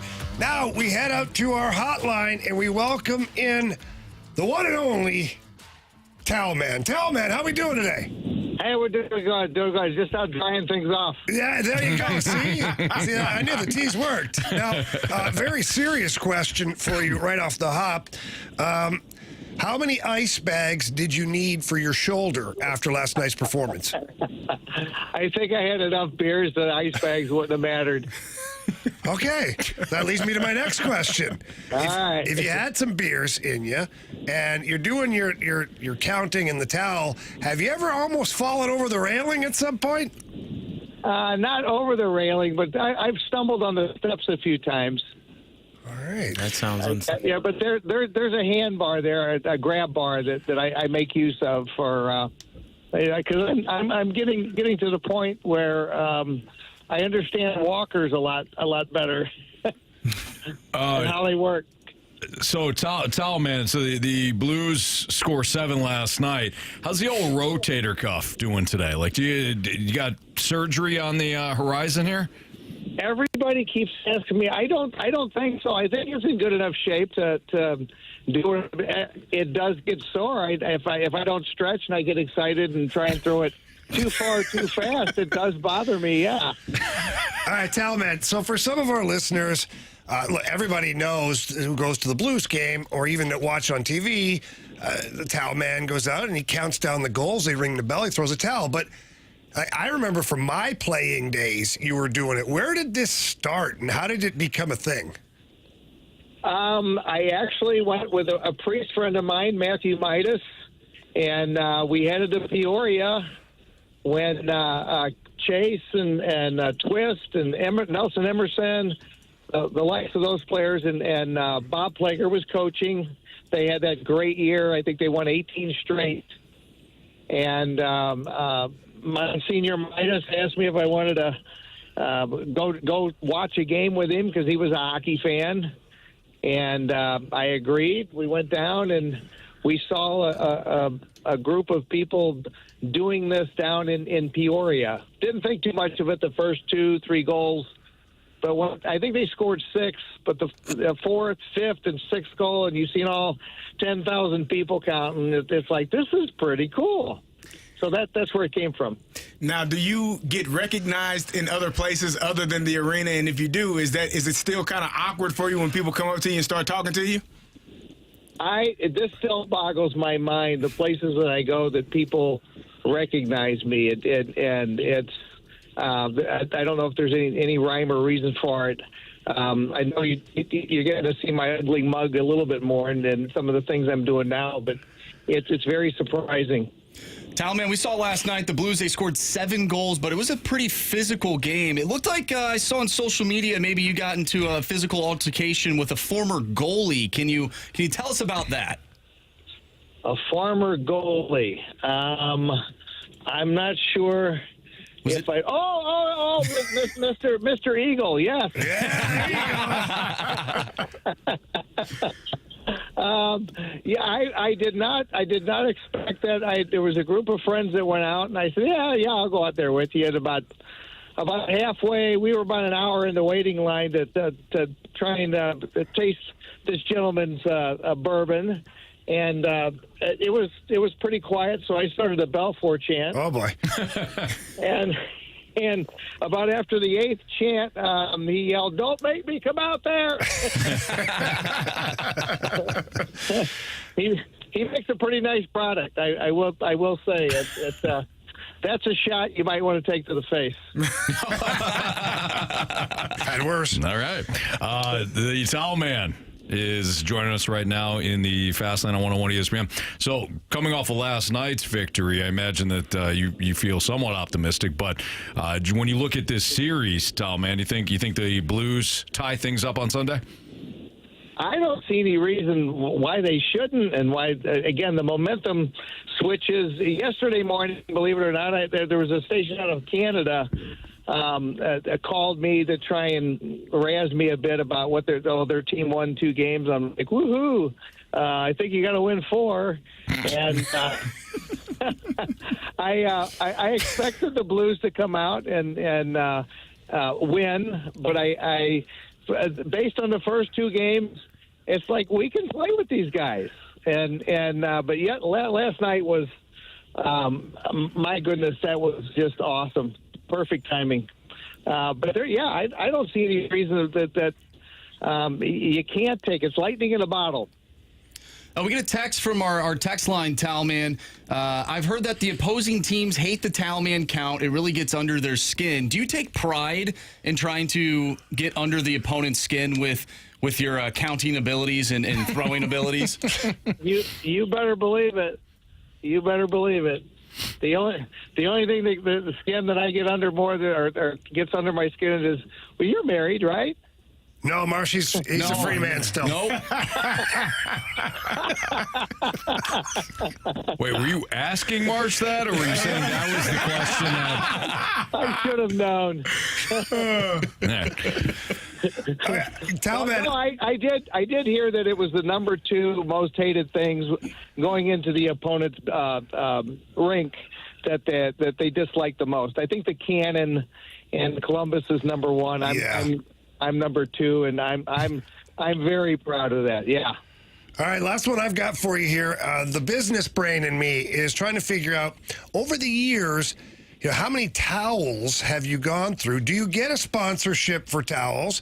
And I did notice that you're starting to pull back the towel. After about 5 goals, I think you only bring 5. Is that true? I bring 7. 7? I bring 7. Okay, yep. There it is.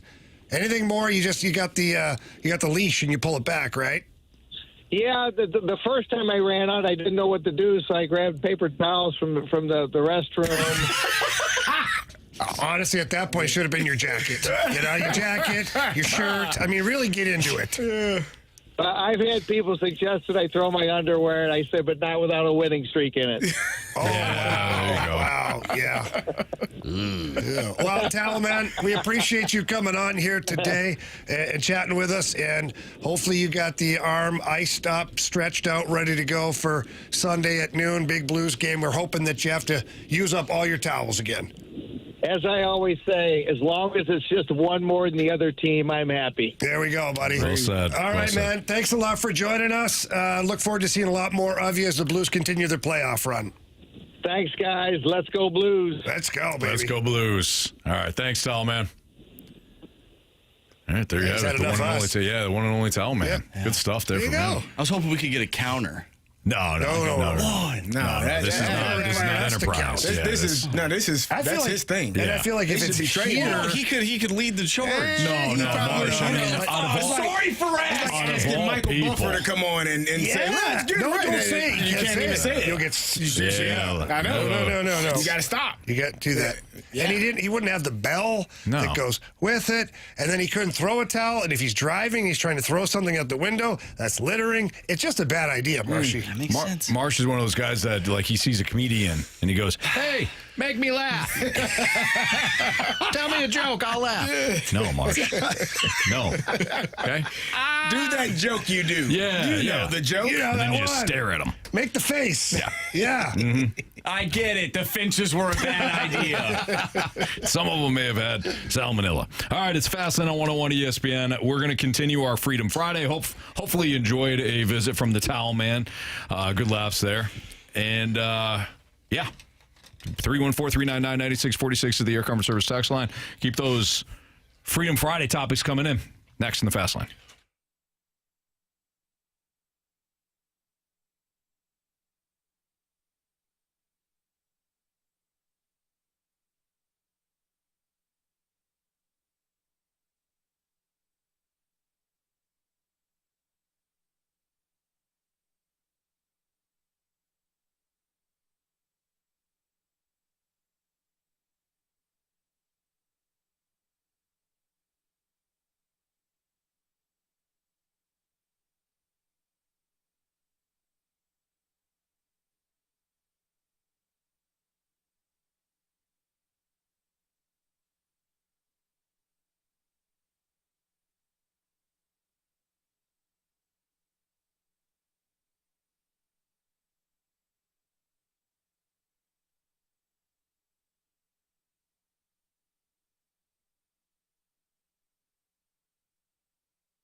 It's Freedom Friday here in the Fast Lane on 101 ESPN with Andrew Marsh, Carey Davis, and Jamie Rivers. I'm Anthony Stalter. Freedom Friday was built purely out of spite. Carey and I and Marsh one day were very frustrated. Jamie wasn't. Jamie was on the road with the Blues, and listeners kept texting in saying, "Why aren't you talking about this? Why aren't you talking about that?" And we said, "Fine, you choose those topics tomorrow." I was at the lake. I was at the lake. I remember because I came back to the new Freedom Friday. Yeah. It was created on a Wednesday. It was created on a Wednesday. The first Freedom Friday, fun fact, was actually on a Thursday. Yeah. Yeah. And people loved it so much, we decided to do it each Friday at the end of the month. Mm-hmm. Last Friday, thank you. What did I say? Each Friday. I'm trying to. That's confusing. We can do it each Friday if you want. Fine with that, too. Well, I get what you were saying. Each Friday at the end of the month. Yeah, I didn't say it right, but thank you, Marsh. I don't think thank that. You can't say that. The last Friday of the month is when we do Freedom Friday. Each month. Yeah. For sure.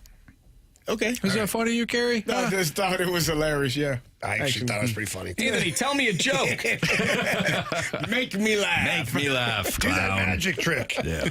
All right, Marsh, what's our latest Freedom Friday topic? All right. The water boy texted in, and I don't know if you guys have seen this. He says, I'm sure by now you've seen the Chat GPT action figures. Have you seen those? Oh, yes. You have? Okay. They're perfect. everywhere. People are posting them. I'm like, okay, I get it. Yeah, like, perfect. All right. Okay, so what 3 accessories do you need daily in your career?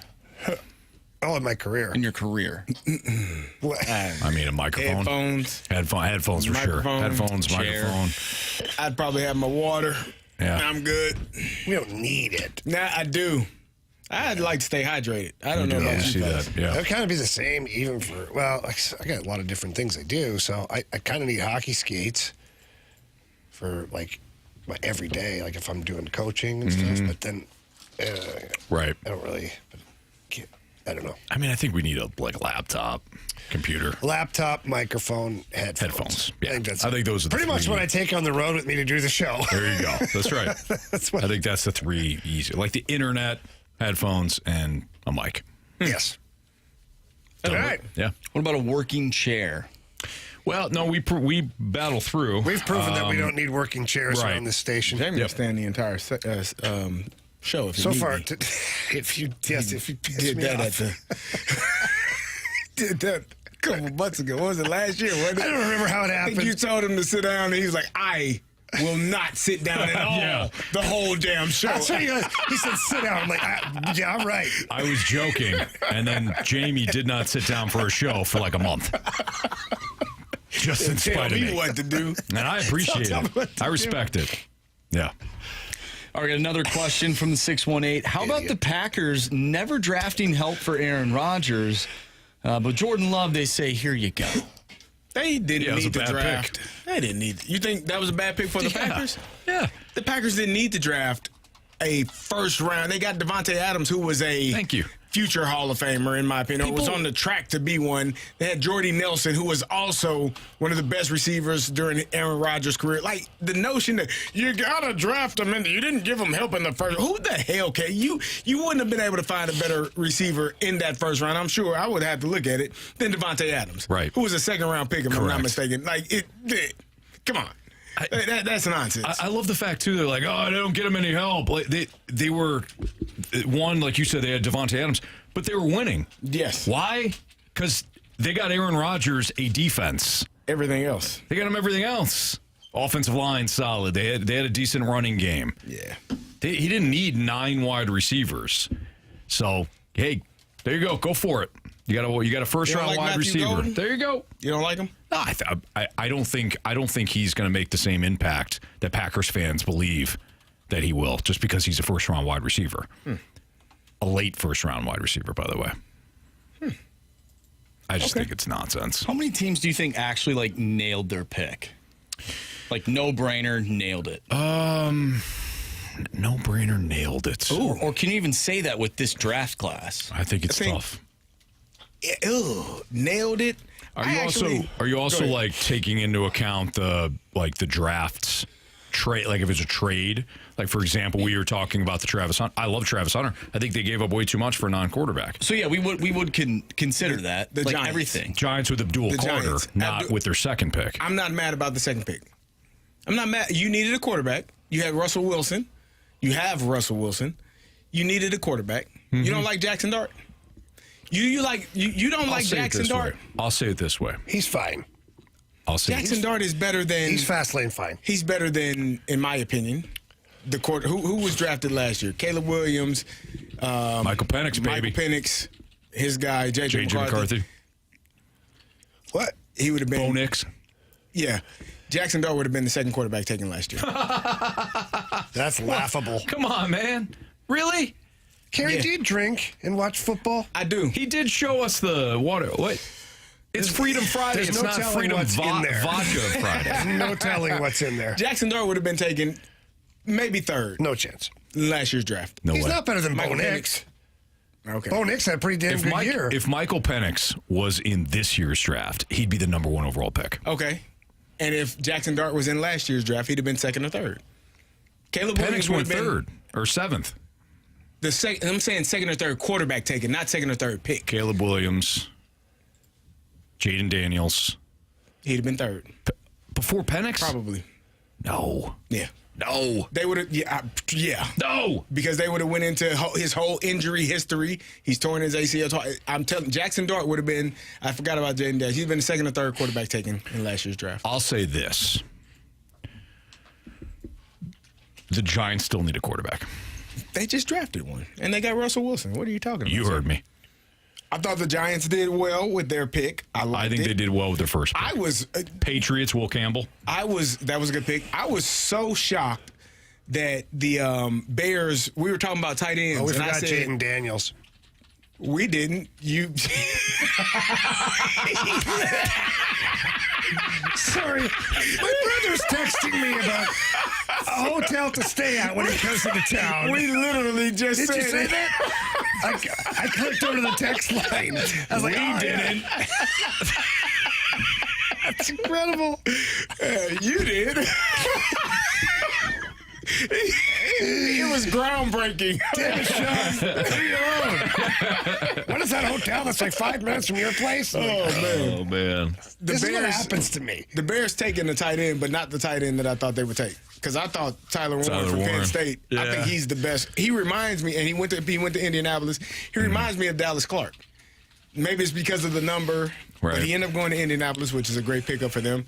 I was surprised that he didn't go to the Bears, seeing that they took a tight end. Membu for the Jets. I'm sorry the kid wound up being a Jet, but I thought that was an excellent selection. Yeah. Let's see here. You don't think there's any groundbreaking? I thought the Giants did good. Congratulations, you're a New York Jet. Right. That kid that didn't even have a party. He was like, Best and worst day of your life? Phone rings, he's like, That's like somebody making a meal, like just a perfect meal. He's like, here you go, here's your meal. And then they just dump oil all over it. Oh. There you go. That depends what it is, though. I mean, motor oil. Oh, okay. Yeah. They meant like olive oil. No. That could be good.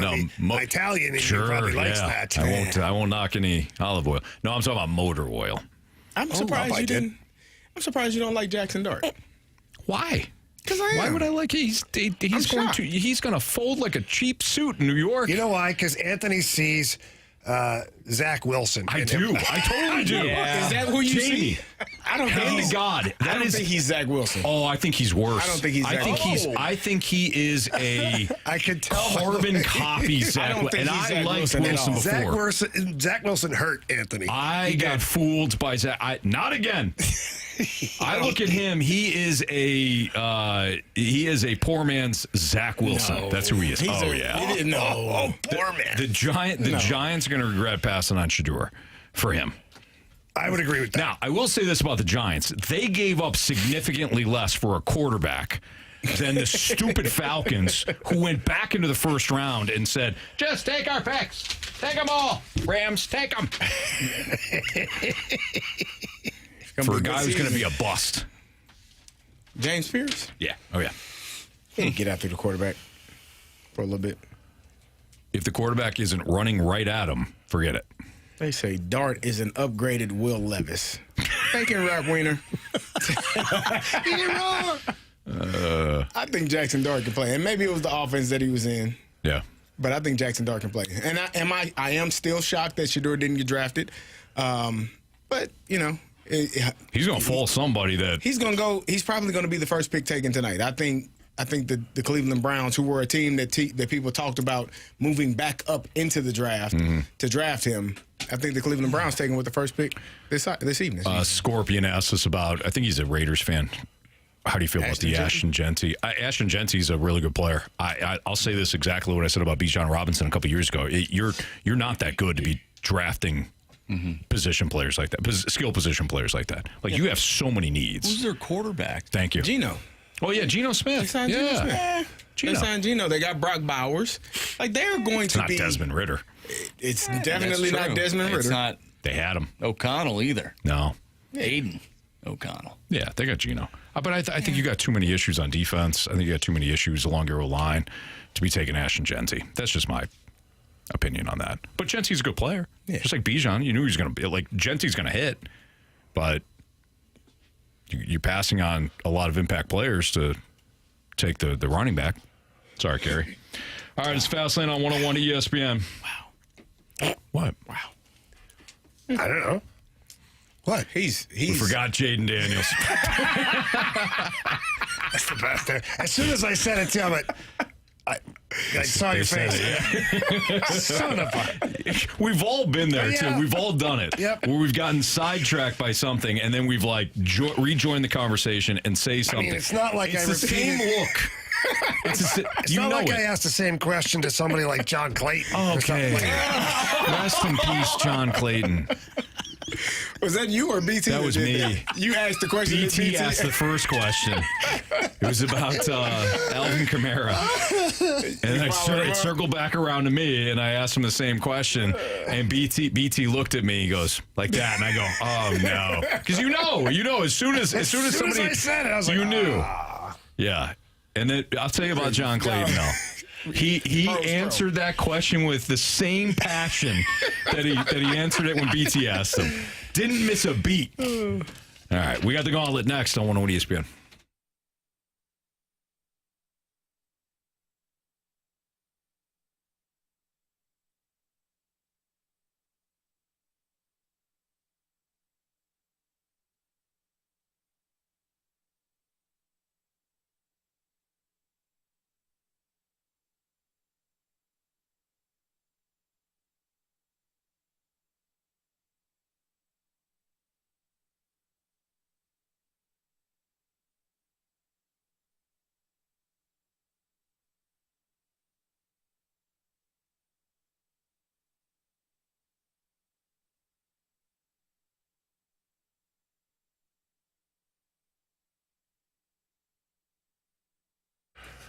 If you are looking to sell your home, it can be stressful. So many things have changed. The market has shifted. You need an expert, and that is Gloria Liu with Your Home Sold Guaranteed Realty. Why would I say Gloria Liu? Well, because she's been in the business for well over 20 years, and she understands the market right now currently in St. Louis and area, for that matter. And she also understands that different areas in St. Louis, St. Charles, wherever you're at, they have different price tags. So therefore, you have to price your home accordingly, and she's going to help you do that so that you sell quickly and also for the most money available. Gloria knows that she can help you because she's got a database with thousands of buyers that are ready to purchase your home, and that can guide more people for showings, certainly a lot more traffic to your listing, maybe multiple offers, which would mean more money for your home, and that's what we all want. So call Gloria Liu. She's going to sell your home for the most money that you possibly can and get you to the closing table as quickly as you want. Gloria Liu, give her a call. Tell her Jamie Rivers sent you. That number is 314-325-6888. Again, that's 314-325-6888. Or you can always visit GloriaHasTheBuyers.com.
warriors. 4 categories, 1 challenger.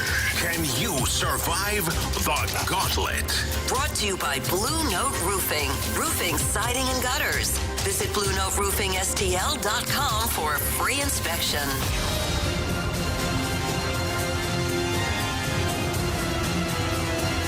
Freedom Friday here in the Fast Lane on 101 ESPN with Andrew Marsh, Carey Davis, and Jamie Rivers. I'm Anthony Stalter. It is 4:07, your time check, brought to you by Clarkson Jewelers, an officially licensed Rolex jeweler. We welcome in Ron to the program. What's up, Ron? How you doing? Doing great. Appreciate you listening. Happy Freedom Friday to you. Yeah. All right, great. Would you like to take on Marsh, Carey, Jamie, or me? Let's go with Carey. Carey Davis. Good luck, Ron. Thank you. All right, Carey's going to head to... Thank you. Right at the wire. Yes. All right. Jeez, Carey. Carey just fell out of his chair. All right, so Carey's going to head to the Cone of Silence. Ron, go ahead and tell Marsh to spin that wheel. Spin that wheel. Ron, what are we hoping for? What category? Well, I really hope it's random to have any kind of chance. Okay, you're a random guy. Well, I like that. It randomly picked baseball for you. How do you feel about baseball? Well, not horrible, but yeah, random would have been better. All right. Yeah. Well, Ron, you're going to get 4 baseball questions. Carey will get the same 4 baseball questions. Each question is worth 2 points. Thank you, Marsh. Unless you ask for the options. If you ask for the options, those are worth 1 point. Are you ready? I'm ready. Okay, question 1. On Monday, Spencer Strider was placed on the IL with a strained hamstring.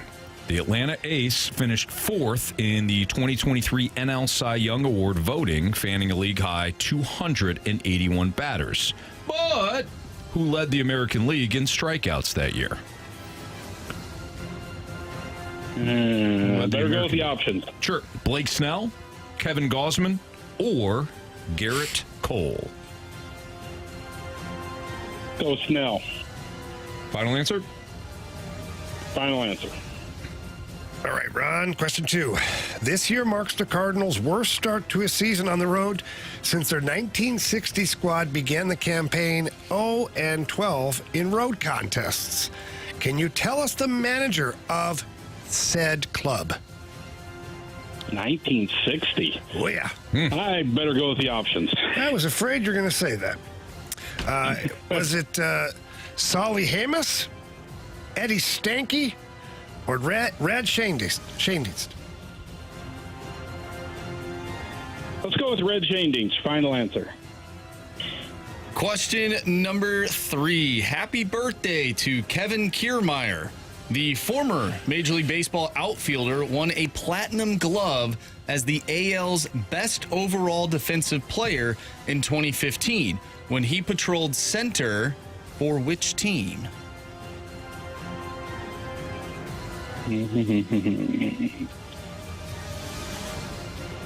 Let's go with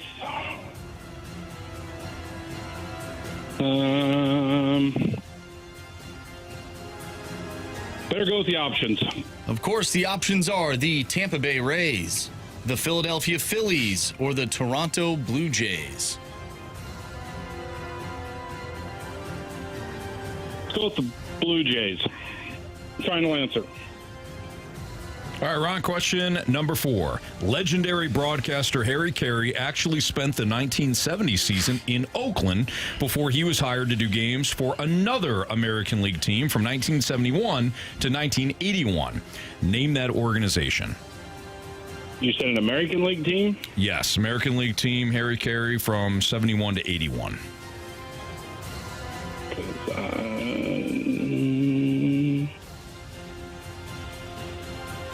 Let's go with the White Sox. Final answer. Okay. Let's bring back Carey from the Cone of Silence. Ron, how you feeling? Not good. Okay. But the guy yesterday got a 0, so I figured I couldn't do worse. I mean, very least you tie. You could tie. Yeah, right. I could tie. I wouldn't be shocked. Couldn't be worse, though. Yeah, you're right. I like your attitude, Ron. Yep. All right, Carey is back from the Cone of Silence. So what's up, CD? What's up, gents? Okay. How was the Cone of Silence? Everything good? Silent, man. Did you like it? My thoughts? Yeah, because I get to lock in. Yeah. See how well it goes. I don't know. So are you, were you thinking about Shador and Steelers passing on him? Nah, I'm over that. You know, it's a frustrating day. But, like in sports, next play. Gotta have a short-term memory. I heard you say this the other day. You gotta have the memory of a goldfish. Forget who you were talking about. Yep. You don't remember me? I know you do. I don't remember a lot of things. Yeah, That's clearly. Like even Jaden Daniels. Yep. All right, Carey, let's lock in. Yep. You have baseball. Ooh, baseball. Baseball. Very, very good to me. Pack a lunch, buddy. All right. Sorry. See? Forgot. Hamster fell off the wheel. On Monday, Spencer Strider was placed on the IL with a strained hamstring. The Atlanta Ace finished fourth in 2023 NL Cy Young Award voting, fanning league high 281 batters. But who led the American League in strikeouts that year? Let me have the options, please. What? Blake Snell, Kevin Gausman, Garrett Cole.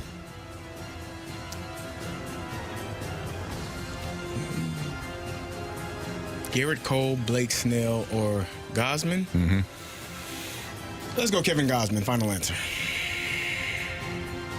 All right, question 2. This year marks the Cardinals' worst start to a season on the road since their 1960 squad began the campaign 0-12 in road contests. Can you tell us who the manager of that team was? Oh. Yeah, I was watching those games a few weeks ago. Learning. You too, huh? Yeah, give me the option just so I can make sure, though. All right, was it Solly Hemus, Eddie Stanky, or Red Shanedean? Was the first name a one? Say that again. Solly? Solly or Soli?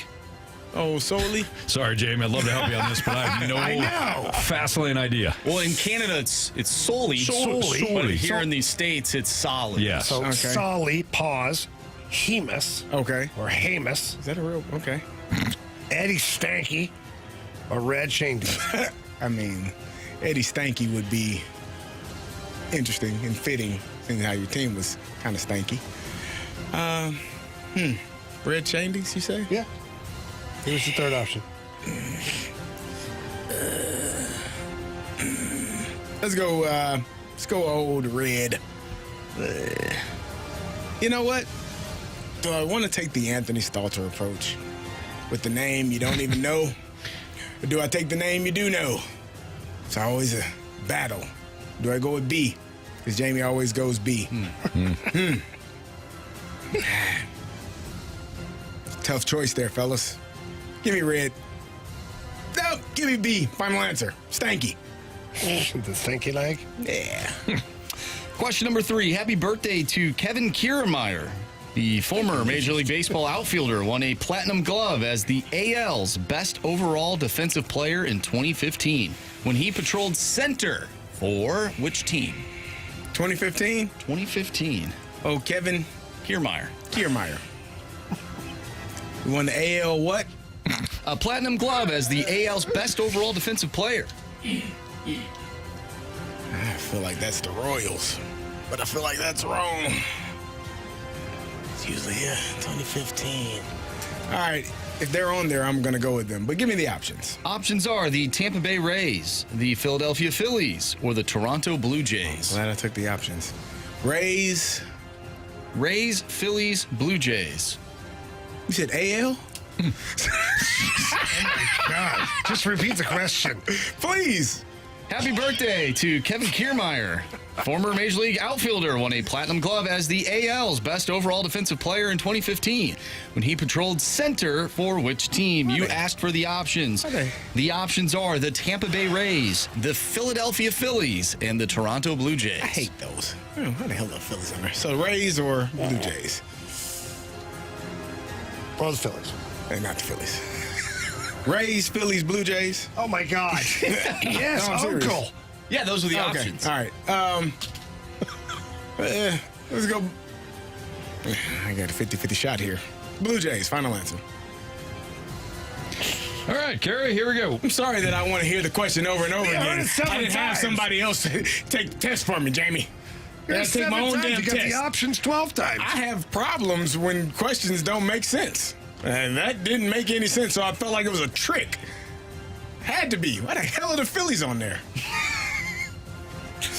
And I feel like I didn't hear it properly still, because the way that Anthony's looking at me. No, I mean, if you like that one, get ready for this one. Legendary broadcaster Harry Carey actually spent the 1970 season in Oakland before he was hired to do games for another American League team from 1971 to 81. Name that organization. Another American League team. I felt like that was the White Sox. But I could be wrong. All right, give me the options. Cleveland Indians, Washington Senators, Chicago White Sox. Damn it. White Sox, final answer. All right, let's go over these. On Monday, Spencer Strider was placed on the IL with a strained hamstring. The Atlanta Ace finished fourth in 2023 NL Cy Young Award voting, fanning a league-high 281 batters. But who led the American League in strikeouts that year? Ron took the options, went with Blake Snell. Carey took the options, went with Kevin Gossman.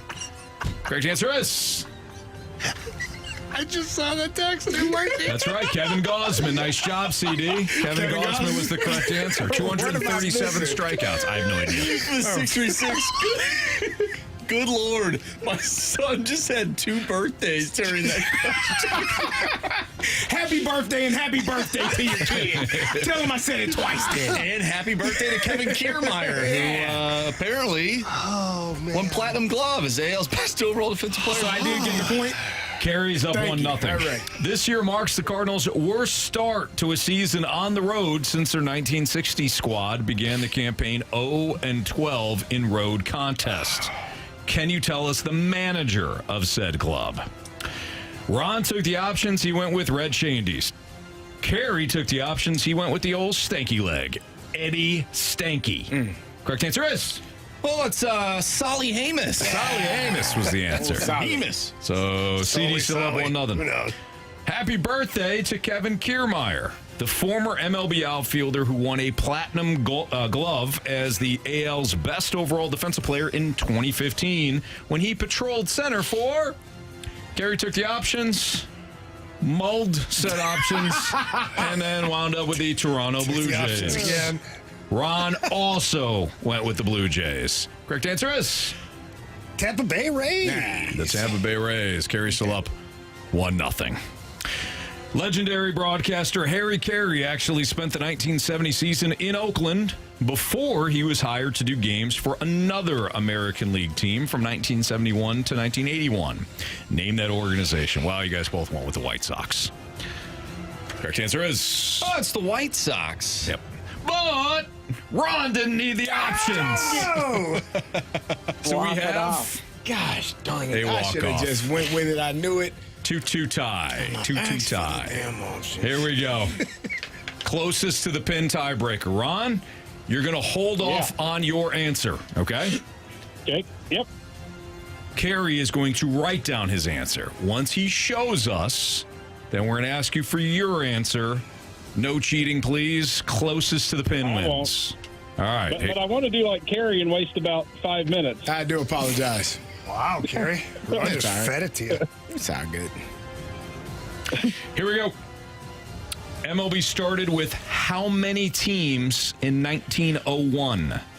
Major League Baseball started with how many teams in 1901? Closest to the pin.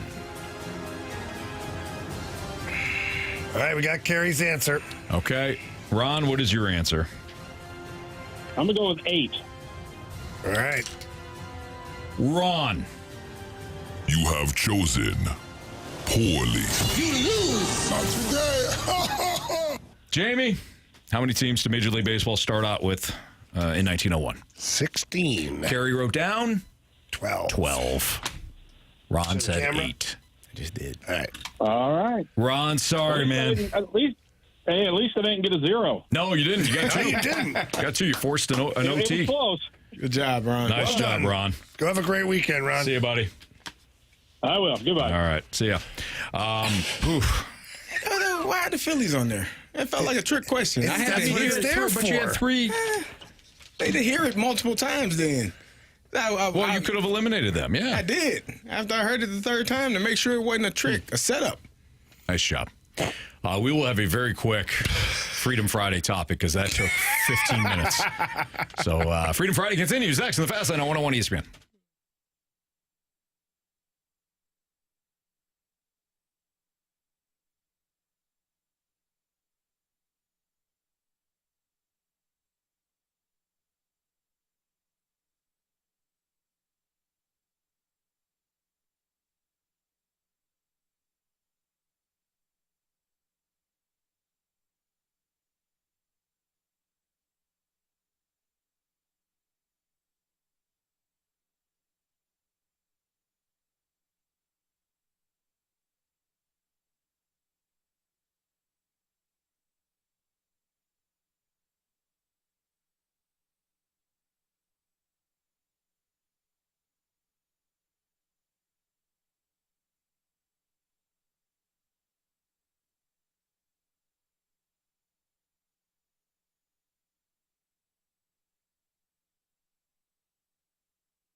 Freedom Friday continues here in the Fast Lane on 101 ESPN. Carey Davis, Jamie Rivers, Anthony Stalter. Here is Andrew Marsh. All right, we get our first TV show question. Oh, nice. From the 217, I need some help on this Freedom Friday. Just finished Better Call Saul. Oh, yeah? Yeah. By Monday, I need a good series to start watching. What do you gentlemen have in mind? Reacher. Reacher's good. I don't know what you're. Better Call Saul has been out for a while, so I don't know if this person is going back. Was it El Camino that came out after that? It was like another. I didn't see that. It's like a movie that it's like finished that finishes the whole thing. story. So you can download that. There you go. That's smart. If you haven't seen Ted Lasso, highly recommend Ted Lasso. Reacher's good. Reacher, yeah. What are they into? Like Sons of Anarchy was pretty good. But if you're not into that, then it's like, Sons of Anarchy is amazing. Yeah. Breaking Bad. I guess they probably watch that if they're watching Better Call Saul. Yeah. There's another one on Netflix. Have you guys watched Curb Your Enthusiasm? No. I've never gotten into that. Well, me neither. And then on this last trip to Winnipeg, we're sitting there just talking at a table, and Doug Armstrong, Alex Steen, a couple of the coaches, me, and they start talking about Curb Your Enthusiasm. And Steiner was like, it is hilarious. He's like, I'll laugh out loud on the plane with my earbuds, and he's like, I can't help myself. Yeah. And I'm like, really? Were you a Seinfeld guy? Because that's the creator. Yeah, I know. I mean, I liked Seinfeld, but I wasn't like a diligent watcher of Seinfeld. Yeah, I've never seen Curb Your Enthusiasm, but I've heard great stuff. I don't know. I'm just looking for something new because Reacher, I finished season 3 there. It was good. So Carey still hasn't. I haven't gotten into it yet. Carey, he said a month ago he was going to start watching season 1. It's on me. I know you guys aren't Star Wars guys. No, sir. But no chance. The show, it's called Andor. It is fantastic.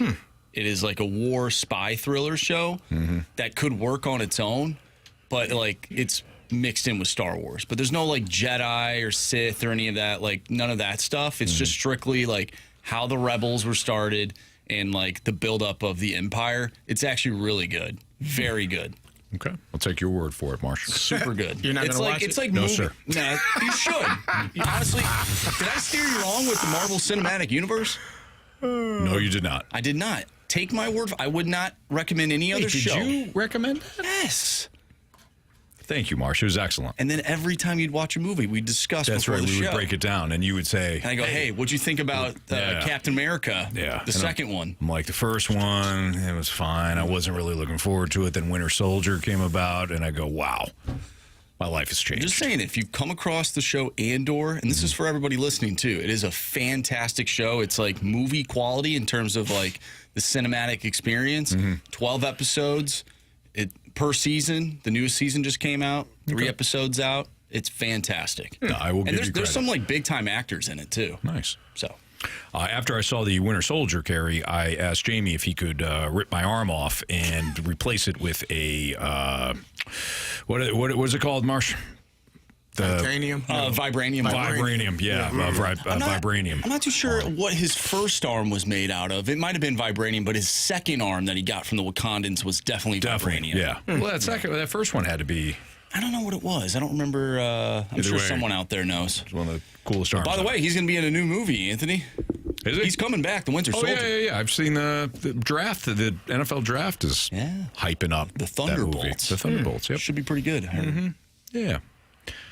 All right.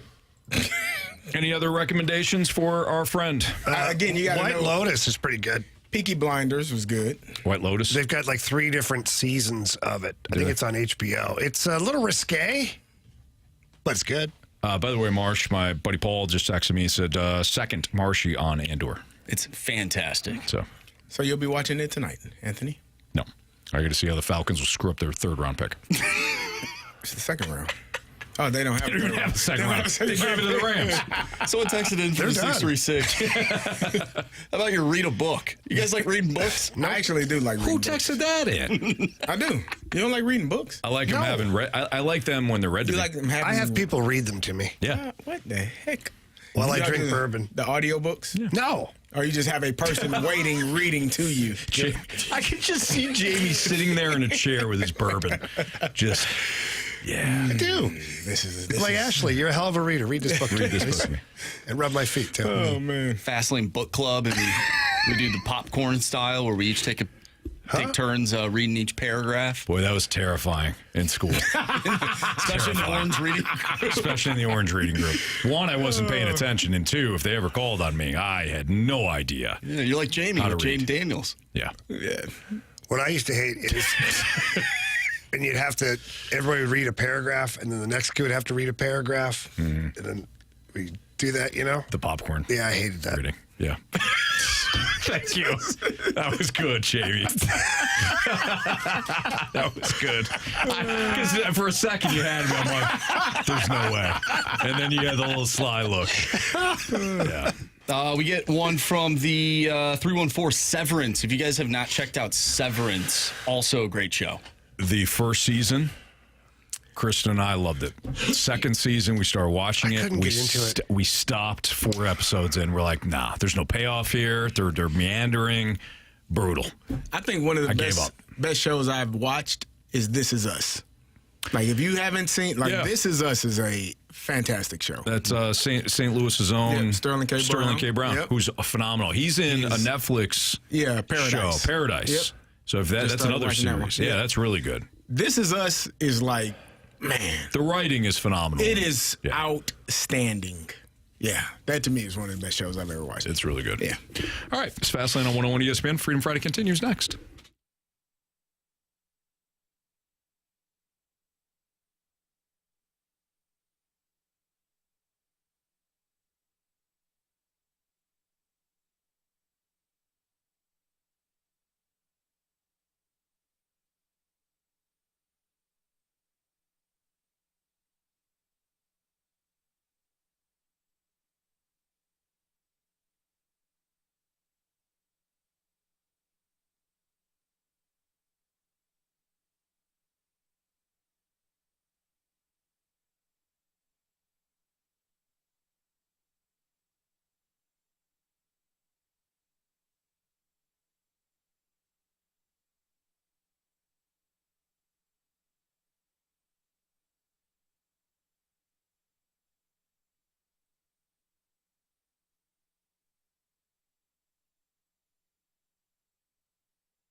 101 ESPN Sports Center.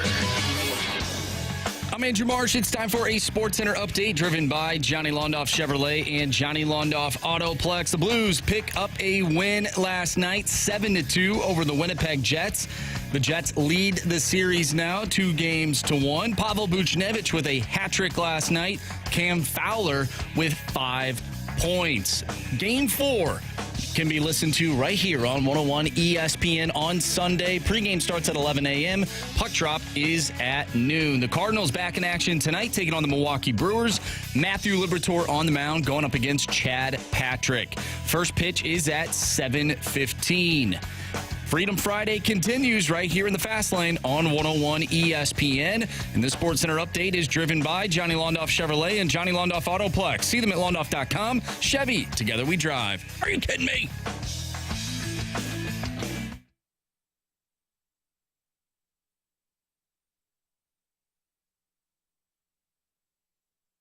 It's time for a Blues playoff report presented by English Sweep Fireplace and Chimney Restoration. Schedule your chimney inspection at EnglishSweep.com.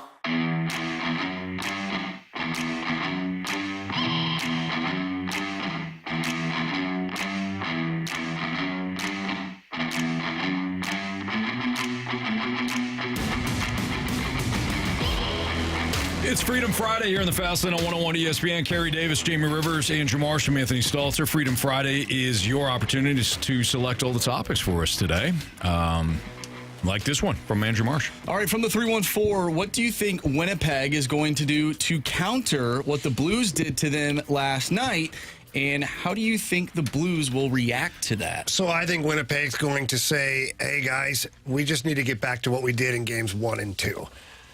I don't think there's like some master plan where they're changing the whole playbook because of what the Blues threw at them last night. I think the Jets, you heard their coach, we lost that game in the first 5 minutes. Mm-hmm. So he's going to play it off as we didn't show up, we weren't ready to go, and that's what happens. If you guys aren't ready to play the way we always play, that's what's going to happen. Let's get back to playing difficult, take away the middle of the ice. They're not going to change anything. The only thing they're going to work on, they're going to have to work on their power play. Their power play was number 1 in the NHL in the regular season, and I think they're like 1 for 8 or 1 for 9 in this series right now against the Blues. And the Blues on the flip side of that, what are they, 5 for, I don't know, 24, 25% is what they're operating at right now, which is really good clip. Mm-hmm. I think they scored, I think it was 2 goals. So they had but both of them have been garbage goals. The first one was It's called a playoff goal, son. Whatever. The Mark Scheifele goal that ramped off of Suter's stick. You're talking about Winnipeg. Yeah, Winnipeg. Yeah. And then I think that's their only power play goal. Well, last night they scored a power play goal, second goal, but it was like Pionk scored it. Yeah, the game was over by then. So it was. That is correct. I'm trying to find out here what the power play percentage is. You guys keep talking. I'll check this out here. Well, I wonder if that plays into the Blues' hands if the Jets do what Jamie just said. Blues power play percentage at 40% right now. Is that good? That's really good. And meanwhile, the Jets are at 20%. So not great. So, Jamie, let me ask you this. If the Jets do stick with their approach and just say, we just got to get back to games 1 and 2. Yeah. Does that benefit the Blues? Because I feel like they've kind of unlocked. I don't think it was just a fast start last night. I mean, it was a fast start, but I don't think it was just a fast start that the Blues. I think they've kind of unlocked something. Yeah, I think they did, but if you're the Blues, you're thinking to yourself, we just played. Last night was a game that we played for a number of games during our 12-game win streak. That's the way we played when we were unbeatable. Mm-hmm. And then we got away from it, whether we get tired, we had some injuries, brain farts, bad luck, whatever it is. And then you found it again against Utah. You beat that tar out of them in the first period and beyond that. Mm-hmm. Then you got into Winnipeg, a couple of bad bounces, like Marshy said. Scheifele scores that power play goal. He wasn't even trying to score it. It ends up going in. You end up giving up that 1 goal to Kyle Connor, and then in game 2, Kyle Connor left alone, scores that one. If you're the Blues, you feel right now like maybe you've been robbed of a game or 2 as well. If you're the Jets, you feel like we dominated the first 2 games in the third period in particular. Let's go back to that. Yeah. So it's still, as crazy as it sounds, it's still early in the series to figure out if you're going to change something. The Blues clearly had to change something because they were getting swarmed by that defense. Right. And they weren't putting pucks in it. Like, let's watch the Pavel Buchnevich. If you watch the Pavel Buchnevich first goal, he has it on the side of the boards. He just fires it at the net. He misses the net, but that's something they did not do in Winnipeg, is just fire an errant pass. Like, maybe it'll bounce off something. Who knows, right? Right. And then it bounced up to the top. He goes back, rebounds there. He gets the kick in the stick. But it started because he just was like, I don't care. I'm just going to put a puck to the net. So that's something the Blues have changed. Now, can the Jets counter that? Not really.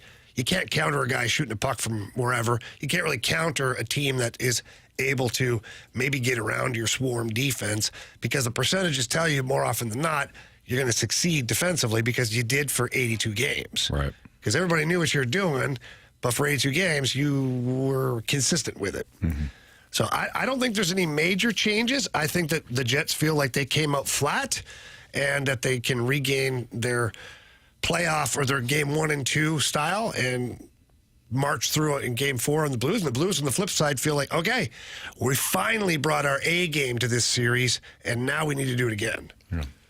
Different 314 wants us to talk about the Jets and how undisciplined that they have been. Could you see that snowballing as the series progresses? Well, you're already starting to see the frustrations boiling over. And the Jets are worse at it right now than the Blues. But in fairness to the Jets, the first blowout was last night.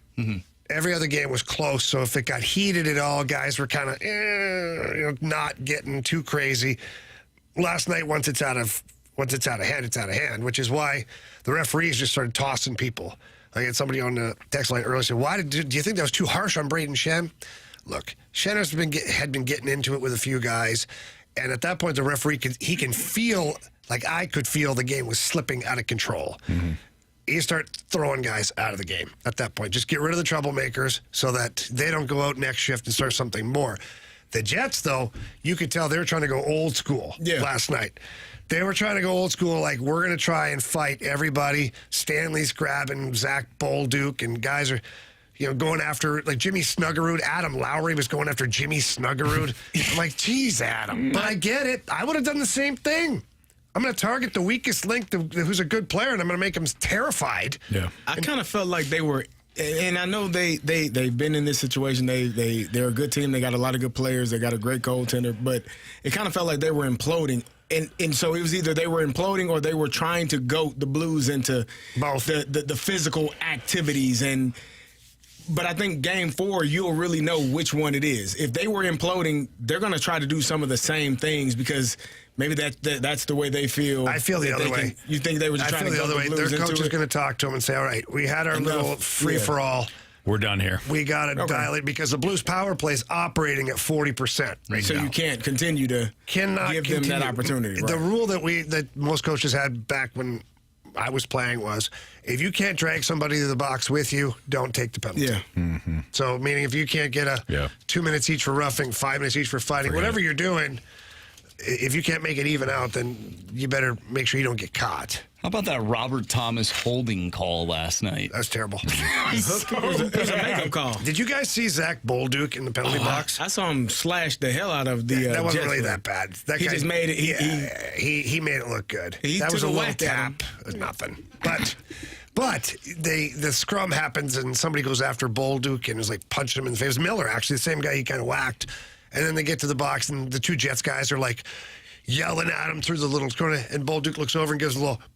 He gave him the cutest little pouty face you've ever seen. Like, oh, I'm sorry, guys. We caught it just for a second on the camera. That's and I was like, yeah, give me that shot again. Come on. That's phenomenal. It was great. That's what you do. You do that to the other team, and that's when they lose their ever-loving minds. Yeah. And then they spend the whole game trying to hurt you. Right. And instead of playing hockey, and that's kind of where I made my living was I'd find a target early in the game. Sure. And even if it was a good player, I knew somebody else was going to react. And then they spend the whole game trying to kill you, and they're less worried about scoring goals. Sure. It sucks. Some nights you get hurt doing that stuff, but when you win the game, you get the last laugh. That's right. It is pretty interesting to see a guy like Zach Bolduc do something like that and still be such a young player. Like when you think of somebody who's trying to get under the skin of another team, you think of like the Brad Marchands of the world, right? But this is Zach Bolduc, who is in his first full year as a NHL player. Right. And he has the wherewithal to do something like that, especially in the playoffs. I think that could end up paying dividends throughout the series because he's just one of those guys that I feel like the Jets cannot stand right now. I will say this. Last night, you're right, by the way, 100% right. They hate him because he's fast and he's a predator. Watch Zach Bolduc. I never thought I'd say that about Zach Bolduc because he's such a great player, but he's a predator. Like Sammy Blais almost, where he's so skilled that he can catch you in your most vulnerable spot, and then he buries you. And he can hit hard. Yeah. Like he drills guys.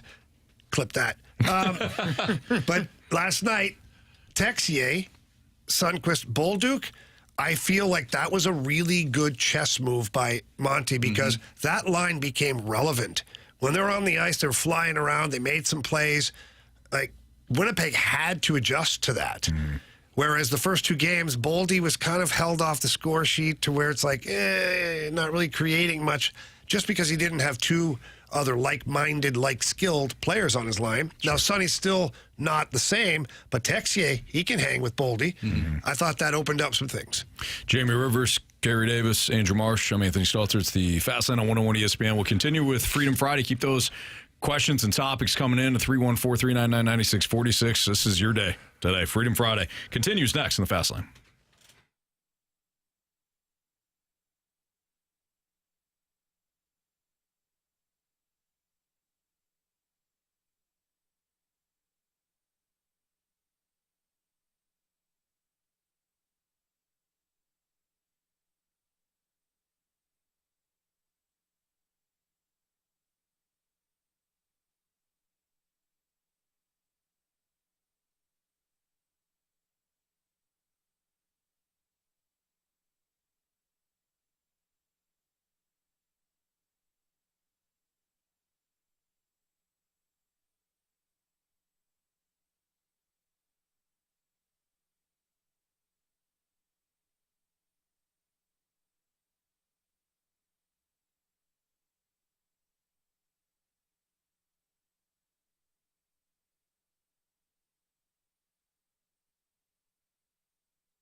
Sports betting at its finest is located right there in the palm of your hand with Circus Sports Illinois, the app. That's right. Derek Stevens, owner of Circus Sports Las Vegas, had a vision. He did. Like Marshy, he had a vision. He wanted the world's largest sports book in his casino, and he created that. Now it's in the palm of your hand, which is phenomenal because they've got great lines on all their futures bets. They've got tight money line splits, and they've got the best odds out there. Any app. Compare it to anything that's on the market right now. Circus Sports has the best odds, which means you're getting the best payouts as well. They've got high betting limits, too, for people who want to get a little adventurous. They've got the player props, the parlays, all that stuff located in the app, and it's super easy to use and really easy to find it too. Just go to their website or the App Store, download that, and start your betting right away. You're going to have a blast with it. I love using it every night, whether it's for the NHL, the NFL when they're in season, Major League Baseball, NBA, you name it. They've got it right there on Circus Sports. So please don't miss out on the action. Download Bet Like a Pro today with your Circus Sports Illinois app and join in on the excitement. If you or someone you know has a gambling problem, call 1-800-GAMBLER or text ILGAMB to 833-234.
goes on here in the Fast Lane on 101 ESPN with Carey Davis and Jamie Rivers. I'm Anthony Stalter, Andrew Marsh with our latest Freedom Friday question. All right, from the 636, where do you guys think Luther Burden will go tonight? Well, I thought first round last night, so... Did you really?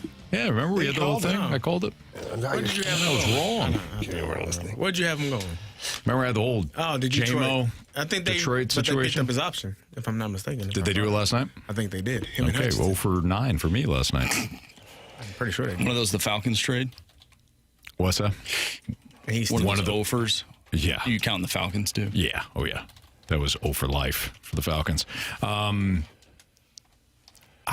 think he's clear. He's a second rounder, right? I mean, come on. Early second round tonight? Who needs a receiver? Well, every team loves receivers. Yeah, but who needs a receiver? Cardinals? No.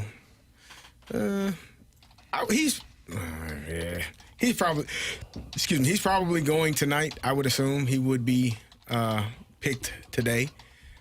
Titans, no. Raiders, could that be a spot? Do they need another receiver? Yes. They might need another receiver, actually. That might be. They need a receiver. They do.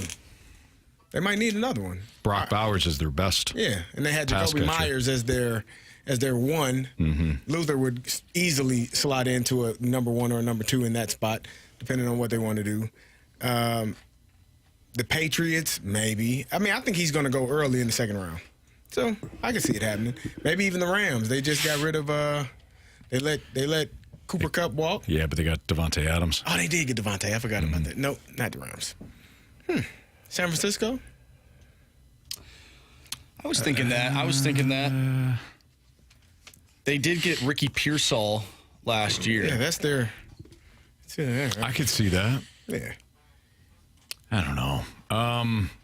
Let's give the people something though here. Pick a team, CD. I say the Raiders. Raiders are, I think, the 4th or 5th pick in this round, in the second round. I could he goes in the second round? Oh yeah. I think he's going to go in the second round. I think he's going to be a guy that is. I think the Raiders would be. I think that would be a good spot for him. I think he goes to. You get 2 really good playmakers in Ashton Genty and Luther Burden. At the top of your draft, I think that would be a good spot for him. I think that that's their number 1 need right now as well. I think he goes to the Cowboys. When are the Cowboys picking? Pick 44. I don't think he makes it that far. They're 12th. Yeah, the Raiders are 37. I don't think he makes it that far. All right. I say Cowboys. That's my opinion. One Jamie? man's opinion. Marsh? I don't know. Minnesota Vikings. Well, yeah, all right. I'm trying to think of a team. It's not going to be the Vikings. No, I know. Is looking at a receiver. I mean, what do the Titans have? Yeah, 314 says Titans. Titans could be. Titans need someone opposite of Ridley. Lockett will play slot. Is Kenny Westbrook still there? They've got Calvin Ridley, your guy Van Jefferson. Why is he my guy? Tyler Lockett. They did just sign Tyler Lockett. Okay, so no on the Titans. What about the Chiefs? Nope. I thought the Chiefs were going to take him last night. I don't like the Chiefs. Okay, I didn't ask you that. I'm just saying I don't like him going to the Chiefs. Okay. I don't think it's a good spot. Well, I think the Chiefs are going to draft him. What about the Patriots? I could see the Patriots. You could do that. Boy, I could really see the Patriots doing it. Yeah. Listen to me. Yep. The Raiders. They got Stephon Diggs. It's the Raiders. Okay. I'm locking in the Patriots. Patriots for Marsh. Wow. I say Cowboys. Carey says Raiders. And Jamie says Chiefs for Luther Burden. There you have it. Real quick, from the 314, what's the most embarrassing thing that's ever happened to you? All 4 of you have to answer. Oh, I said India was in Africa. That's the most embarrassing thing that's ever happened to me, and nobody will ever let me forget it. Mm-hmm. I don't have, really embarrassing moments. I don't get embarrassed. Yeah, it's tough. I don't have anything where I just you fall down in front of people. I just start laughing. Like I've slipped and fallen, and I slipped walking into the gym a couple weeks ago, and the lady behind the desk was staring there, was like, "Yeah, it's wet." It happens. No, I'm gonna sue you. trying to think of something that was embarrassing. When I was younger, I walked out of the bathroom with toilet paper hanging out of my pants. I had that happen to a teammate. Bad. Yeah, that's pretty bad. It was in a Tim Hortons in Canada. I had that happen to a teammate. I think that's probably his most embarrassing moment. We were on an elevator. You're not doing bad if that's your most embarrassing moment. That was hit. Yeah, that was At least I used the toilet paper. I've made bad plays while the game's on TV, but that happens. Is that embarrassing or is that sport? That's just sport. I got smoked by a corner on punt team one time, and nobody saw it. And one of my teammates was like, "Hey, coach, rewind that back. I want to see something." I'm like, he's like, "CD, what the heck? CD, what you doing?" he was about 170 pounds, and he hit me with a stutter, so I thought he was going to try to go around me, and boom, and I got sat down. And I no longer chased after the punt returner. I was chasing after his ass, trying to get him back, and I couldn't catch him. Yeah. Yeah, it was bad. I mean, the one thing that was embarrassing, but it's funny. It was funny to me now. It was tough then. I think I've told you guys the very first time I did television with Pat Paris, Fox Sports Midwest. We're doing pre-intermission, post, and they give you the earpiece and clip it on the back, and then I thought, okay, I don't know what this is for. I could hear Pat Paris when he was talking to me, and he cues me up for a question, and I'm like, I go to talk, and then the producer or the directors tell me, camera 1. Camera 2, 2-shot, solo. He's talking. Every time he talked, I'd stop. I'd look at Pat because I thought Pat was trying to talk. I'm like, I don't want to step on his toes, right? So he'd be like, camera 2, and I was like, staring at Pat, and he's like, looking at me like, what the hell is wrong with this guy? And then I'd continue to talk, and he'd go, 2-shot. I mean, stop. So they went to break pretty early, and as soon as we went to break, Pat goes, "What's wrong, man? Like, what's up? You get nerves?" I'm like, "No." I'm like, You keep talking. You keep talking. He goes, "I'm not talking." I go, "Well, someone," he goes, "Oh," he goes, "that's the director and the producer. They'll tell you, camera 1, camera 2, the producer will be like, okay, you got 90 seconds, 60 seconds, 30 seconds, wrap it up, put a bow on it, whatever." He's like, "That's what they'll do." He goes, this is Pat Paris says, he goes, "You're married, right?" That's the time I was. I'm like, "Yeah." He goes, "Just treat it like your wife. You hear the noise, but you don't have to worry about it. Just do your thing." He's like, "The red light will go on the camera that you need to look at, and then I'll ask you the questions, and don't worry about wrapping whatever." He goes, "I'll know that we've gone long or too short or whatever. I'll either ask you another question or we'll send it to break."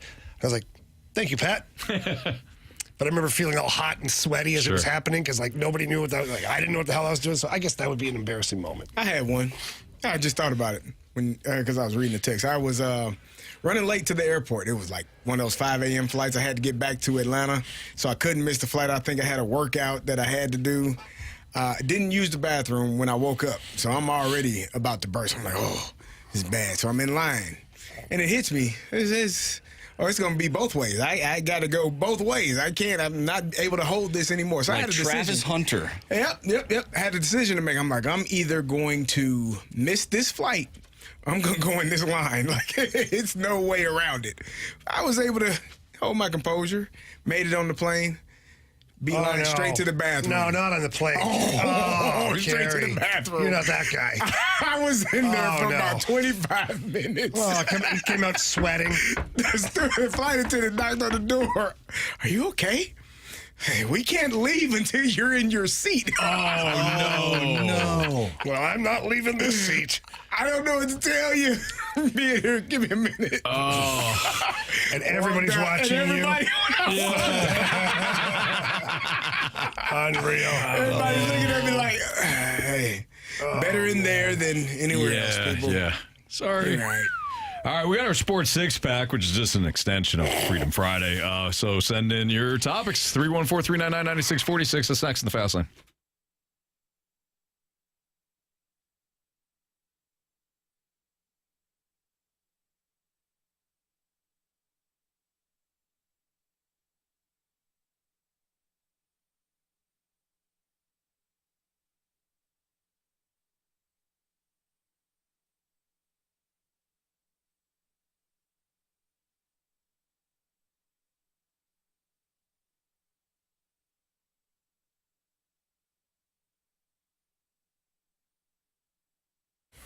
Are you thinking about remodeling your kitchen? Maybe your bathroom? I mean, those are tough ones to remodel. They are the most important rooms in the home. They add value, or they can ruin the value. Or what about an outdoor living space? Well, E&B Granite should be your first call. They have been in the business for over 20 years here in the St. Louis area. And they're located at 6135 Manchester Avenue. Get down there. Check it out. You won't be sorry. They've got everything right there on the premises, whether it's the countertops, the cabinets, the flooring, you name it, they've got you covered. But really, the best part is they got the in-house design staff that are there to help you. And for me, it was a kitchen. Redid a kitchen, really didn't know what I wanted to do. Took some advice from the in-house design staff, got the countertops, the backsplash, the cabinets, couldn't be happier, and the experience was awesome. I highly recommend it to anybody who's looking to do one of these remodels because they can be very, very difficult to try and do on your own. So don't do that. Call E&B Granite, book an appointment. Their number's 314-645-9300. Again, that's 314-645-9300, or you can always visit them at enbgranite.com.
It's time for the Fast Lane to answer your sports questions. I want to ask you a bunch of questions. I want to have them answered immediately. Asking me all these weird questions. Answer the question. Answer the question. Answer me! The Sports Six-Pack is refreshed by the Finnish Long Drink, Finland's best-kept secret. A sparkling citrus beverage made with real liquor. Visit thelongdrink.com. 508, your time check is brought to you by Clarkson Jewelers, an officially licensed Rolex jeweler with Carey Davis and Jamie Rivers. I'm Anthony Stalter, and here is Andrew March with your questions for the Sports Six-Pack. Question number one. All right, I like this question. From the 314, is Cam Fowler comparable to Lance Berkman of the 2011 Cardinals? Wow. I guess we'll find out. Right? Can't say he is. Haven't won anything yet. Very true. Cam Fowler is the sneakiest, best trade that I've seen in a while. I mean, think about it. You gave up a second rounder for him. Mm-hmm. That's it. If Cam Fowler would have been traded at the deadline, you probably would have got a first, a second, and a player. Wow. And then not only did he come and play well, he guided your team through a 12-game winning streak without your number one defenseman in the lineup. No kidding. And now he's elevating his game for playoffs, where the first 2 games for the Cam Fowler in particular, I felt like he was getting used to playoff hockey again. He hadn't been in the playoffs like 7 or 8 years out there in Anaheim. They weren't close. So he was kind of reintroducing himself to playoff hockey. And my God, was he good last night. Defensively, nothing was getting past him. Good stick, blocking shots, boxing out in front. And then offensively, I mean, phenomenal game. Mm-hmm. So I absolutely love the addition of Cam Fowler. And he's a great dude, too. Like, the guys love him in the locker room. He's a great leader. He's got a big voice, but quiet voice. Sure. And I don't know. I can't say enough great things about Cam Fowler. He's been phenomenal. And so, is he Lance Berkman? I sure hope so. It's a really good comparable. Question number 2. All right, we get another question from the 314. Different 314, though.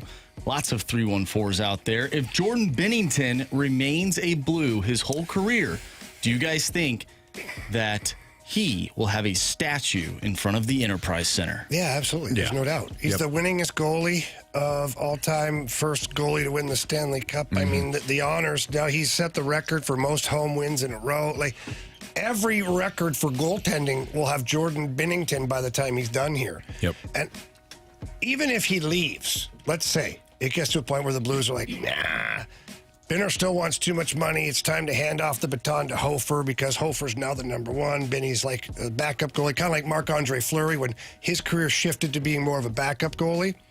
If Benny leaves because of that, they should still put a friggin' statue out front. Mm-hmm. Bernie Federko finished his career as a Detroit Red Wing. Mm-hmm. He's got a statue outside. Why? Because he's one of the greatest Blues to ever play here in St. Louis.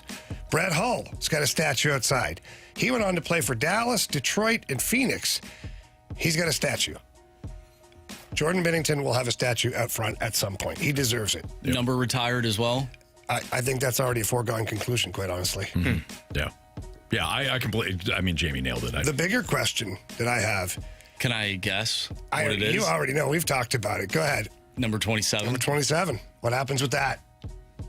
Because if you look at the records for defensemen scoring, games played, this, that, the other, certainly Stanley Cups, while wearing the blue note, Alex Pietrangelo is right at the top of that list. You're talking number, not a statue. Yeah. Number. Had he stayed a Blue, there would have been, again, I think that would have been a gimme that there's a statue. I say number, yes. Because Chris Pronger left here. For sure. Went on to win. Like, now he's a Hall of Famer, but Pietrangelo, like, I don't know if he's a Hall of Famer. It'll be close by the time his career is over, but he will have been the best Blues defenseman. What about 55? Statistically. If he stays his whole career, I don't know. I don't know. He's good, but he doesn't have the numbers to back it up, right? As good as he's played, as much as we love him, like Pietrangelo's name is above names like Pronger and McInnes, and that's statistically here. I'm not saying he's better than them. I'm just saying that in the books, when you open it, his name is there. Another guy that could be in consideration at some point, Alex Steen.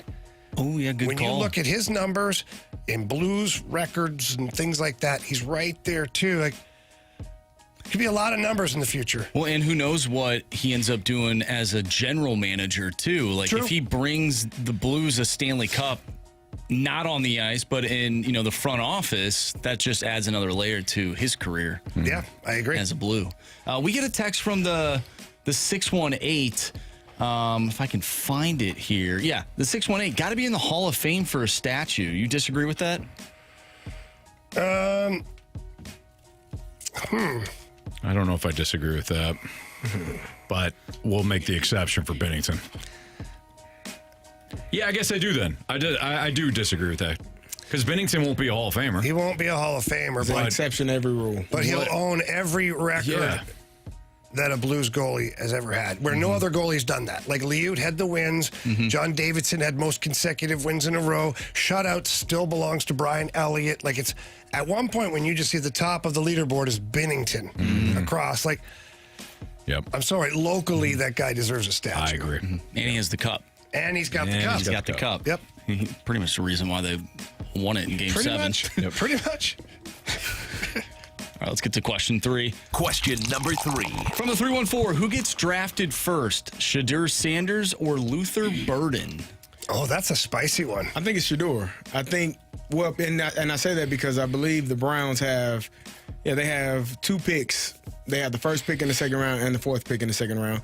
They will probably use a pick on Shadur in one of those picks, would be my opinion.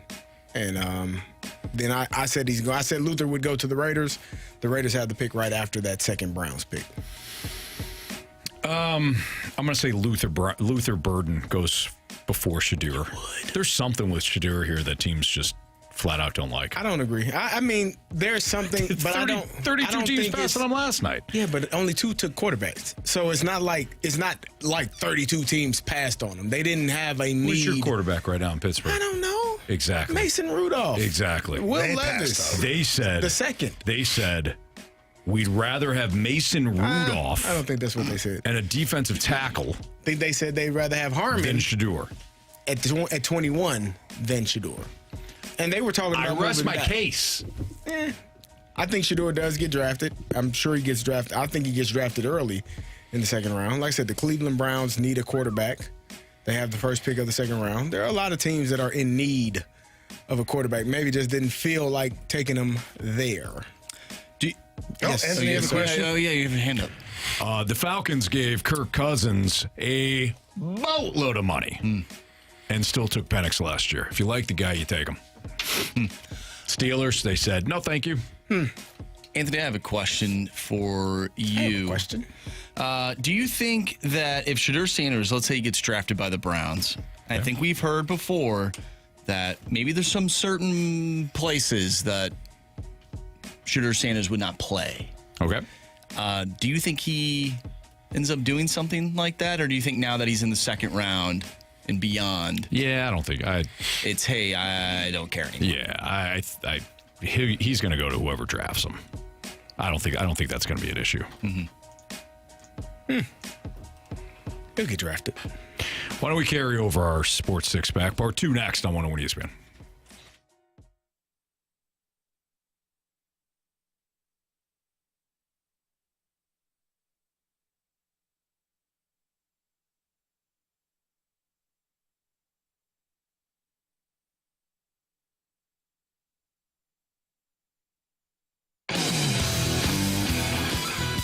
Spice up that vehicle by heading over to Pure Performance. Of course, your one-stop shop for all aftermarket modifications. And they work on all vehicles. So if you've got a Jeep, a Bronco, of course, there's tons of accessories for those types of vehicles. Pickup trucks as well.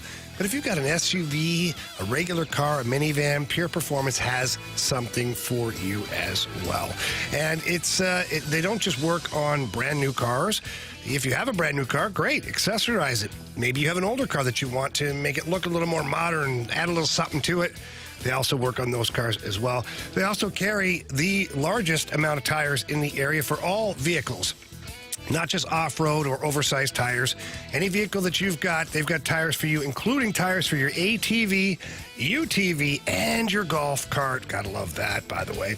So please stop by the 25,000 square foot facility located in St. Peters. When you do, please ask for Shelby or Paul. Tell them Jamie Rivers sent you in. They will take great care of you. So please get by there in person. Check it out. You will love it. If not, get there online at pureperformance.com. That's pure, P-U-R, performance.com.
question? It's time for the Fast Lane to answer your sports questions. I want to ask you a bunch of questions, and I want to have them answered immediately. Asking me all these weird questions. Answer the question. Answer the question. Answer me! The Sports Six-Pack is refreshed by the Finnish Long Drink, Finland's best-kept secret. A sparkling citrus beverage made with real liquor. Visit thelongdrink.com. Part 2 of the Sports Six-Pack is right now here in the Fast Lane on 101 ESPN. 314-399-9646 is the Air Comfort Service text line. Marsh, go. Question number 4. All right, from the 618. For all of you, what's your favorite sports playing memory? For Carey, outside the Super Bowl, and Anthony outside of Stalter with a fumble, you all were athletes growing up and 2 pros and genuinely curious, or maybe better, the best moment of your career. Of all of our sports careers. I've got a few. Winning a gold medal at the World Junior Championship was pretty awesome. I'm not gonna lie. No kidding. It was in Canada that year, and it was sold out. It was nuts. It was awesome. Also, hearing your name announced and being drafted to whatever pro sport that it is, it's like that's pretty surreal as well. Yeah. Scoring your first goal in the NHL is pretty cool. So I've been lucky that, because my career went to the highest level, there's been different things along the way that have been amazing moments for me. So those are some of the examples I would use. For me, it would be scoring a touchdown, the game-winning touchdown. We scored another one, but it was the game-winning touchdown at Ohio State. The year we won the Big Ten championship, we beat them on the road. We lost to Michigan on the road. That was the only game we lost that year, other than the bowl game. But regular season, we lost one game, and that was to Michigan. But beating Ohio State on the road and scoring that touchdown, I think, was a pretty cool moment. Nice. Yep. I had 2 fumble recoveries in my first varsity football game, and that record stood for a little while, so that was cool. I also struck out the side in the only time I pitched in high school, which was my final regular season game. Nice. It was like, hey, we need an arm. The playoffs are coming up. I'm like, I got your arm right here. That's awesome. I struck out the side. Naperville Central. It was pretty good. That's awesome. Faced them the next week in the playoffs, and they crushed us. Oh, no. Yeah. Because They're waiting for me. You weren't pitching. Yeah. You know how that goes. Marshall, about you? It's probably the Pee Wee Quebec tournament. Our team winning that. Yeah. Nice. It's like the biggest tournament in the world. Yeah, that was pretty cool. I remember the puck was just laying there, and I went and grabbed it. I was like, I'm going to keep this puck. Nice. And one of the parents was like, go get the puck. Go give it to coaches. I was like, damn it. You're like, Al McInnes has enough stuff. I think they took the puck and they put it in the rafters of the arena. So nice. And I think they tore that arena down. I don't know where it's at. So true story. That's awesome. But another one that was more of like a team one. Another one was baseball. I remember I was pitching. We were down in Tennessee, and this kid hit a just an absolute missile right at my foot. Like I thought I broke it. Like because I follow through, my foot's comes through and just boom right off the foot. So I'm like, man, this is not good. Went up the next at bat on one leg and hit a home run. Kirk Gibson style. Dead center field. And I was just hobbling around the bases. Nice. That was kind of cool. So. Waterboy said Anthony threw changeups the entire time. They thought it was a changeup. It was actually my fastball. Gas. He's got some weird changeup. It's my fastball. Looks just like a fastball, but it isn't. It moves like a fastball, but it's not as fast. The 816 says Anthony was a walk-on at Miami. Yeah, no, I totally was. Absolutely. Question number 5. For what sport? We don't know. Doesn't matter. That's up for you to decide. Yeah. It is their day, right? Yeah. From the 314, which has the most attendance? 2 home Blues games or Cardinals Brewers 3 games this weekend? Oh. So let's not think of tickets sold. Let's think of the people that actually butts and seats go to the games. Well, it'd be the Blues game for butts and seats. You can't fit another person in that building. Yeah, but yeah. How many does Busch Stadium hold? 1 game for the Blues? No, 2 games. So that's 40,000. So you're already counting last night's game? Yes. Yeah. Okay. 40,000. I think that's going to be tough for the Cardinals to beat 40,000. In 3 games? Oh, yeah, no way. With the way they're playing? Oh, in 3, yeah. 3 games? It might be close. You might be close. You should get 40,000 you get for the 15, entire 15 series. Yeah. What's the weather supposed to look like? It's fine. Nice. That's good. I'm golfing tomorrow, so. Oh, look at you. You don't care about the Blues? I mean, about your cards? What's that? You don't care about your cards? Oh, no, I care about them, just not, from there to watch 8:30 to whenever we finish. Okay. So, 8:30. I got to be up at 8:30. I got to be up at 7:30. Tomorrow? Yeah, actually, I got to be at the course at 7:30. You better go to bed at 7 o'clock tonight. Maybe. Whole weekend is nice right now. I mean, I looked like a half hour ago it was supposed to rain on Sunday. If the Blues had a 25,000 seat arena, I guarantee they'd sell that out too. Like the Blues are limited because one, they're only playing 2 games, not 3, and they only have 19,000 seats in the place, 18 something. Right. You couldn't find a spot last So week. what are we saying? Cardinals. I say Cardinals. Cardinals, too, but yeah. that Sunday game, both games are, played at like the same time. Right. Oh, they'll be tuned in to the Blues. They'll even be tuned in at the Cardinals game to the Blues. Absolutely. Yeah. Yes. Yeah.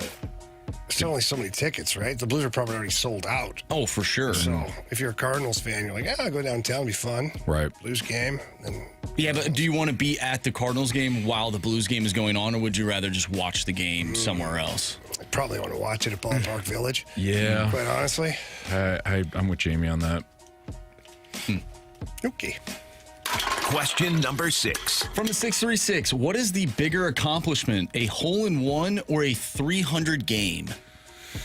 Ooh, I think a 300 game, because a hole-in-one is one shot. You hit it correctly. Yeah. There could be some luck involved in that. To bowl 300, I almost did it one time. You got to I got to hit the all them ninth frame. frames. Yeah.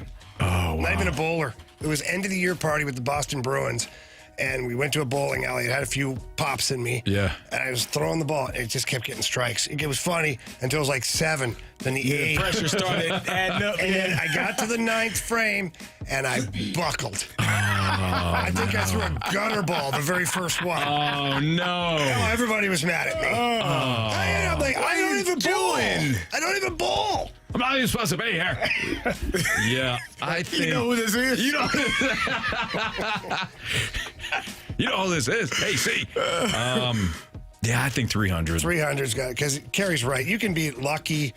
I know a lot of people are listening. I've been golfing for 30 years and never hit one. I get it. I haven't hit one either. I'm terrible, and I have one. Whoa! Oh, there you go. Well, why isn't that one of your biggest accomplishments? I didn't Seriously. think about that, actually. I didn't think about that at all. We do need a new Beat the Streak contestant. So if you want to text in 314-399-9646, the Air Cover Service text line, to play Beat the Streak, do so now. You'll have your opportunity next on 101 ESPN.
101 ESPN Sports Center. I'm Andrew Marsh. It's time for a Sports Center update brought to you by Saliga Heating and Cooling. The Blues take Game 3 over the Winnipeg Jets by a final score of 7-2. Game 4 will be on Sunday, and you can listen to that one right here on 101 ESPN. Pregame starts at 11 a.m. with the puck drop at noon. The Cardinals back in action tonight, taking on the Milwaukee Brewers.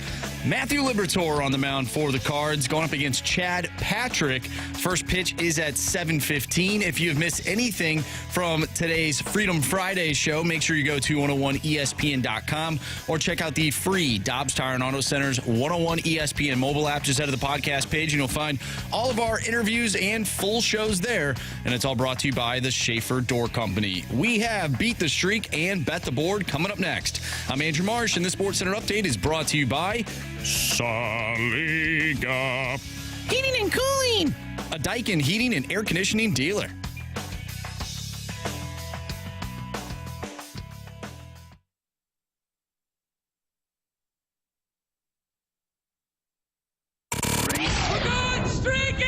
I want to hit baseballs. All of my successes depend on me. You ready to hit? The hits just keep on coming.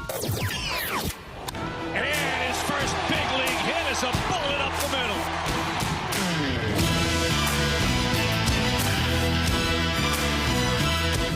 Time to play Beat the Streak here in the Fast Lane on 101 ESPN. Carey Davis, Jamie Rivers, Andrew Marsh, and Anthony Stalter. We welcome in Andy. What's up, Andy?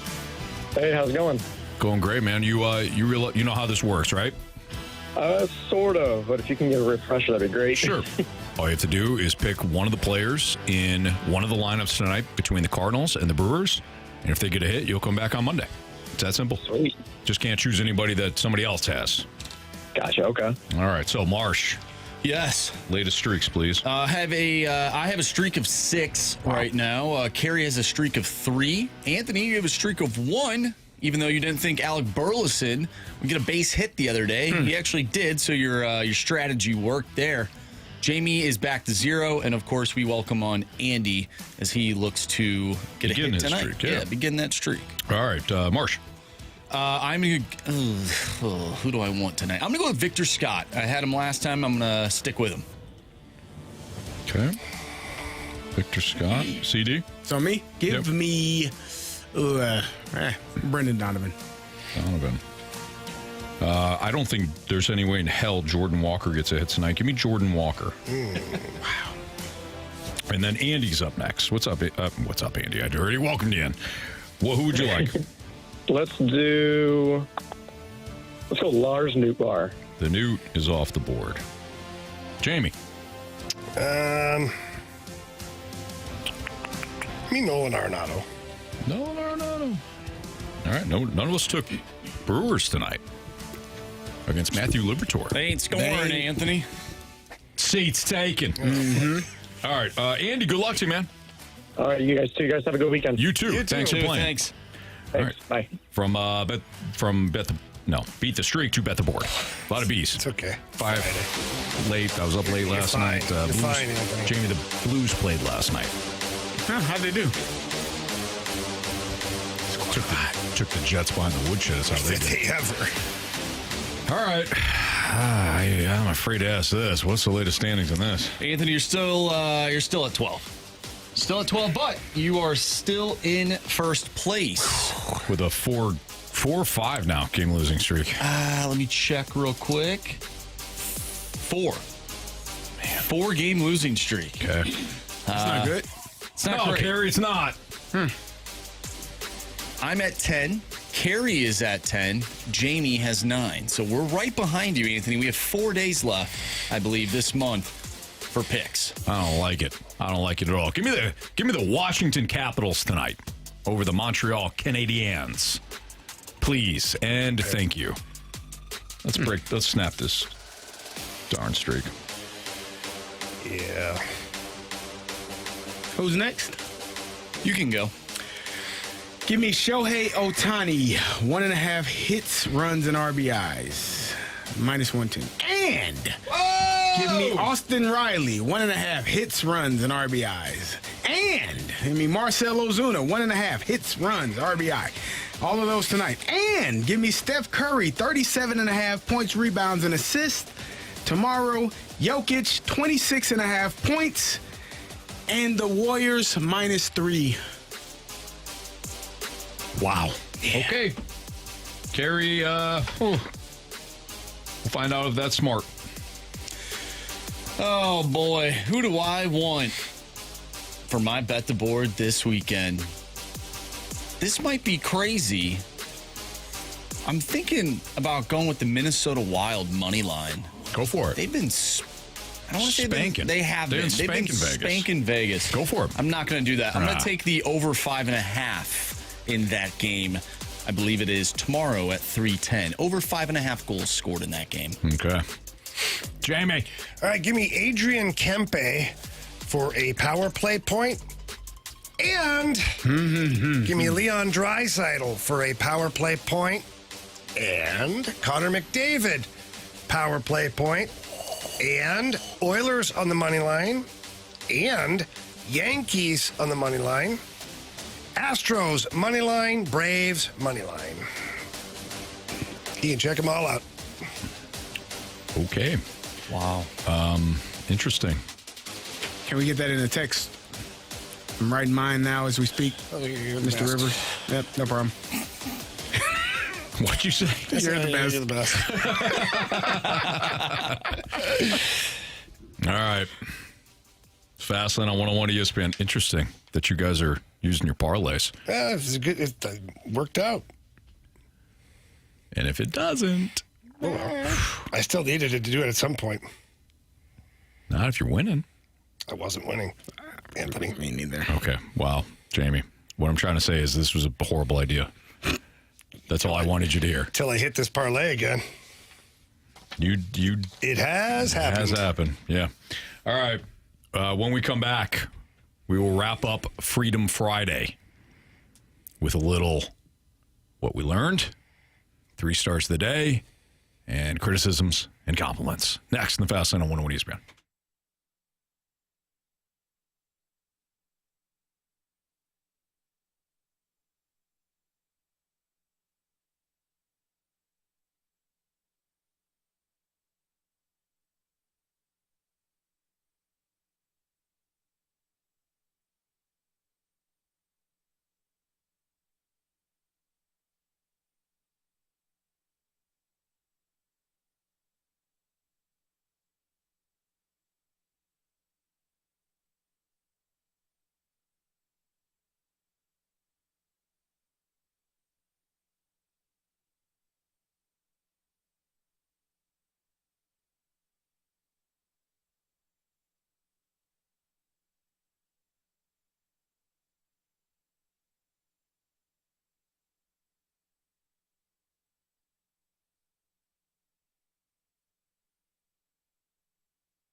miss anything from today's show, you can always download the podcast, available at 101ESPN.com or on your Dobbs Tire and Auto Center's 101 ESPN mobile app.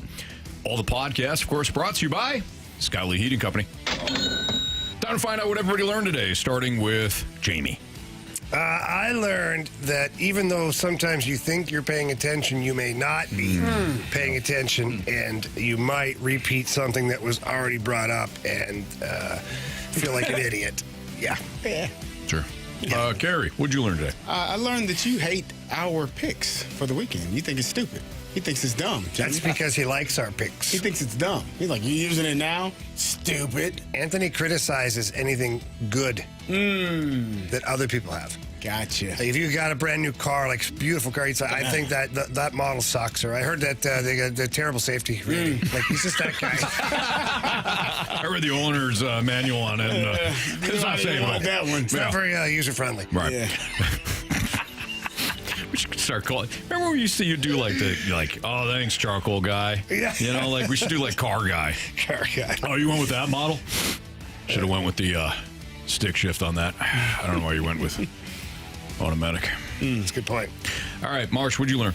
I learned today that the Atlanta Falcons are actually really dumb. Yeah. You just took him a while. Well, you know, I always thought that it was funny, and maybe you were playing into like a bit about how much you despise the team that you actually love. But then you broke it down today for me in the office. And it clicked with me. I was like, wow. You should really change your favorite team. Yeah. Nah, I gotta stick with them. Where else are we going to get some of this content? That's fair. During the fall and the draft. What I learned today is that Carey Davis can take 10 minutes answering one Gauntlet question. And all he had to do was keep asking for the question and the options, and then repeating the options. And the Gauntlet lasted 18 minutes today. Yeah. You know. But Carey won. Nice job, Carey. That's all that matters. You know? Nice work. All right, what do we got for criticisms and compliments? All right, from the Rogue Onion. Hey, guys, can we start calling Carey by his real name and not initials? I have twin 12-year-olds, and every time someone says CD, they say, CD's nuts in unison. I think that's amazing. CD, I don't think I'm nuts at all. You know, I don't think I'm nuts at all. Well, maybe they have. I'm pretty sane. Maybe they have the planters, canisters in the back, and that's what they're saying. Hey, Dad, they're like, "Hey, Dad, CD's nuts." I didn't eat my snack at school. CD's nuts. Yep. Like, yeah. Nah. Could be that. Pretty funny. All right. I think it's hilarious. From the 314, love you guys. Have a great weekend. Go Blues. Yes, thank you. Yes, go Blues. You have a great weekend, and let's go Blues. Oh, this is tough. We were talking about hole-in-ones earlier. The 618 says, my dad has a hole-in-one and hit it on the ladies' tee box. Oh, he hit it from the ladies' tee box? Apparently he hit it from the ladies' tee box. Yeah, that doesn't count. Hey, Dad, that doesn't count. It's unofficial. It went in. No, that's still pretty impressive. That's a hole-in-one. It's a hole-in-one. But it's from the wrong tee. Hole-in-one. Well, unless you establish that you're playing from that tee box. Yeah, I guess, but you'd have to establish that, right? I'm sure they did. Yep. I declare hole-in-one. I don't. Carey, who you have winning No soup for you. The NBA Finals? Are you liking the playoffs so far? Well, yeah. Are you liking the NHL playoffs? I like better? both. I was flipping back and forth the other day, watching a little hockey, watching a little basketball. Jimmy Butler got knocked over and about broke his back. John Morant got knocked over, about broke his hip. I don't know if either one. Well, Ja's not playing. Not Ja Rule either. That's my favorite player. But I'm having fun. NBA playoffs are great, man. Hockey is great. You see? You know. It is. It's fun. I agree. Having a great time. I know you're looking at me like you wanted to argue with me about it. No, I just felt the way you were saying it was just like you're leaving something out. Like you weren't actually saying what you believed. There you go. No, I was having a good time. Been fun. Been great. I texted the group when Bishop got hit, below the belt a couple of nights ago. Went down like a sack of potatoes. Like a sack of onions. Yeah, we didn't talk about that at all. Whew, got smoked. Jamie, you said that. Ouch. You said that that's you can't do that. Get what? Lay on the ice Can't. after getting hit in No, I can't lay on the ice Liberty ever. Bells. My dad told me when I was a kid, if you lay on the ice, you better be dead. Otherwise, get to the bench. You took that literally. I did take that literally. And even then, I didn't lay on the ice. So, In fact, you woke up with all your organs out of On the your body. outside, yeah. belly hanging out. Yep. Is that my stomach? I don't think that's good. Why is that man having a cigarette? That's the just part wanna see- I'll never forget. I just want to see the face. Like if I to be a fly in the wall where I guess they're a doctor. It was a doctor. Some sort of doctor. He Of hacking a what, dart. we don't know. I'll never forget it. He had his mask pulled down under his chin. He was hacking a dart. And his face when you sat woke up. Oh, yeah. Did you sit up? Well, I tried, and then I couldn't because it hurt so bad. And then I yelled, "Oh, fast lane!" and I grabbed it and I looked at it. Then I was so cut wide open. And then he was like, "Ah!" He's like, I don't know if he threw the cigarette on the ground. I don't know. He's like stomping I on remember it. thinking, why is this man smoking? His work was done. Yeah, So right. he thought. Interrupted his break. This guy's out of here. Hey, if you don't do your job, you might need to give me that cigarette. No kidding. We get one from Tanisha in the Snake Pit. Fun show, fellas. You all have a wonderful weekend. Thank you, Thank you. Tanisha. Have a great weekend. Yes. We have the playoffs this weekend, Anthony? No, next week. Next week. Yeah, last two regular season games. But yeah. Marsh, thank you for asking. Yeah. Well, there is We a still- playoff. There's baseball this weekend. We have you mean for my kids? Yeah. They have Some a of tournament. them. Yeah, Killian's got a tournament. Baseball. Where? Yeah. Afton. What day? You know what? I might show up. Saturday. I'll be at Afton on Sunday. You will? Yeah. For what? Track meet. Oh, yeah? Yeah, my son's running. Is it the high school? I believe so. Okay. Anthony, you let me know what time. I might swing by. Yeah. I mean, I live right down. live right there. I'm right next to you. Well, Marsh, I will. I'll do that. Let me know. Even on Sunday. I stopped by. Well, Sunday, they might play Sunday morning. What time? Listen, I don't know. It's a tournament. We'll find out. Your kid's playing in the tournament too? He is. Yeah. Okay. Unless it's at 1 or 2. What's happening at that time? Oh, we're a football family, Carey. I don't blame you. Gotta make choices in life, son. You're darn right. Yep. All right, 3 stars of the day. Wrong choice. Get out of here. It's time for the Fast Lane's 3 Stars of the Day. Presented by Circus Sports Illinois. Sports betting the way it should be.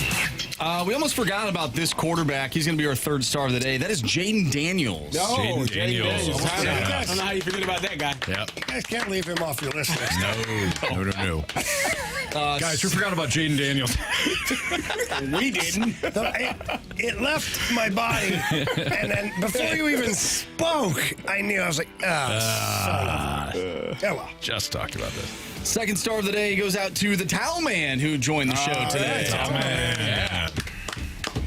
1, 2, 3, 4, 5, 6, 7. Don't steal his stuff. All right. I mean, everybody else in the arena says it too. But with him. That's With fair. him. That's fair. I was asking if we could get one with him. No, It is we what weren't it in is. the arena. That we haven't scored. That's fine. That's fine. Ruin it, man. All right, so somebody as superstitious as Marsh. Right. Yeah, we found a lot of things about Andrew. Very. Man. Damn, You police guys saw the sketch. couch today. Yeah. Oh, we did. We did. Police sketch. Police scared the hell out sketch of of me. your face. Was 1st troubling. star. 1st star is the listeners today. Yeah. Another Freedom Friday, another successful Freedom Friday in the books. Hey, let's go Blues. Have a great weekend, everyone. We'll see you back here on Monday. For Andrew Marsh and Carey Davis and Jamie Rivers, I'm Anthony Stalter. See you.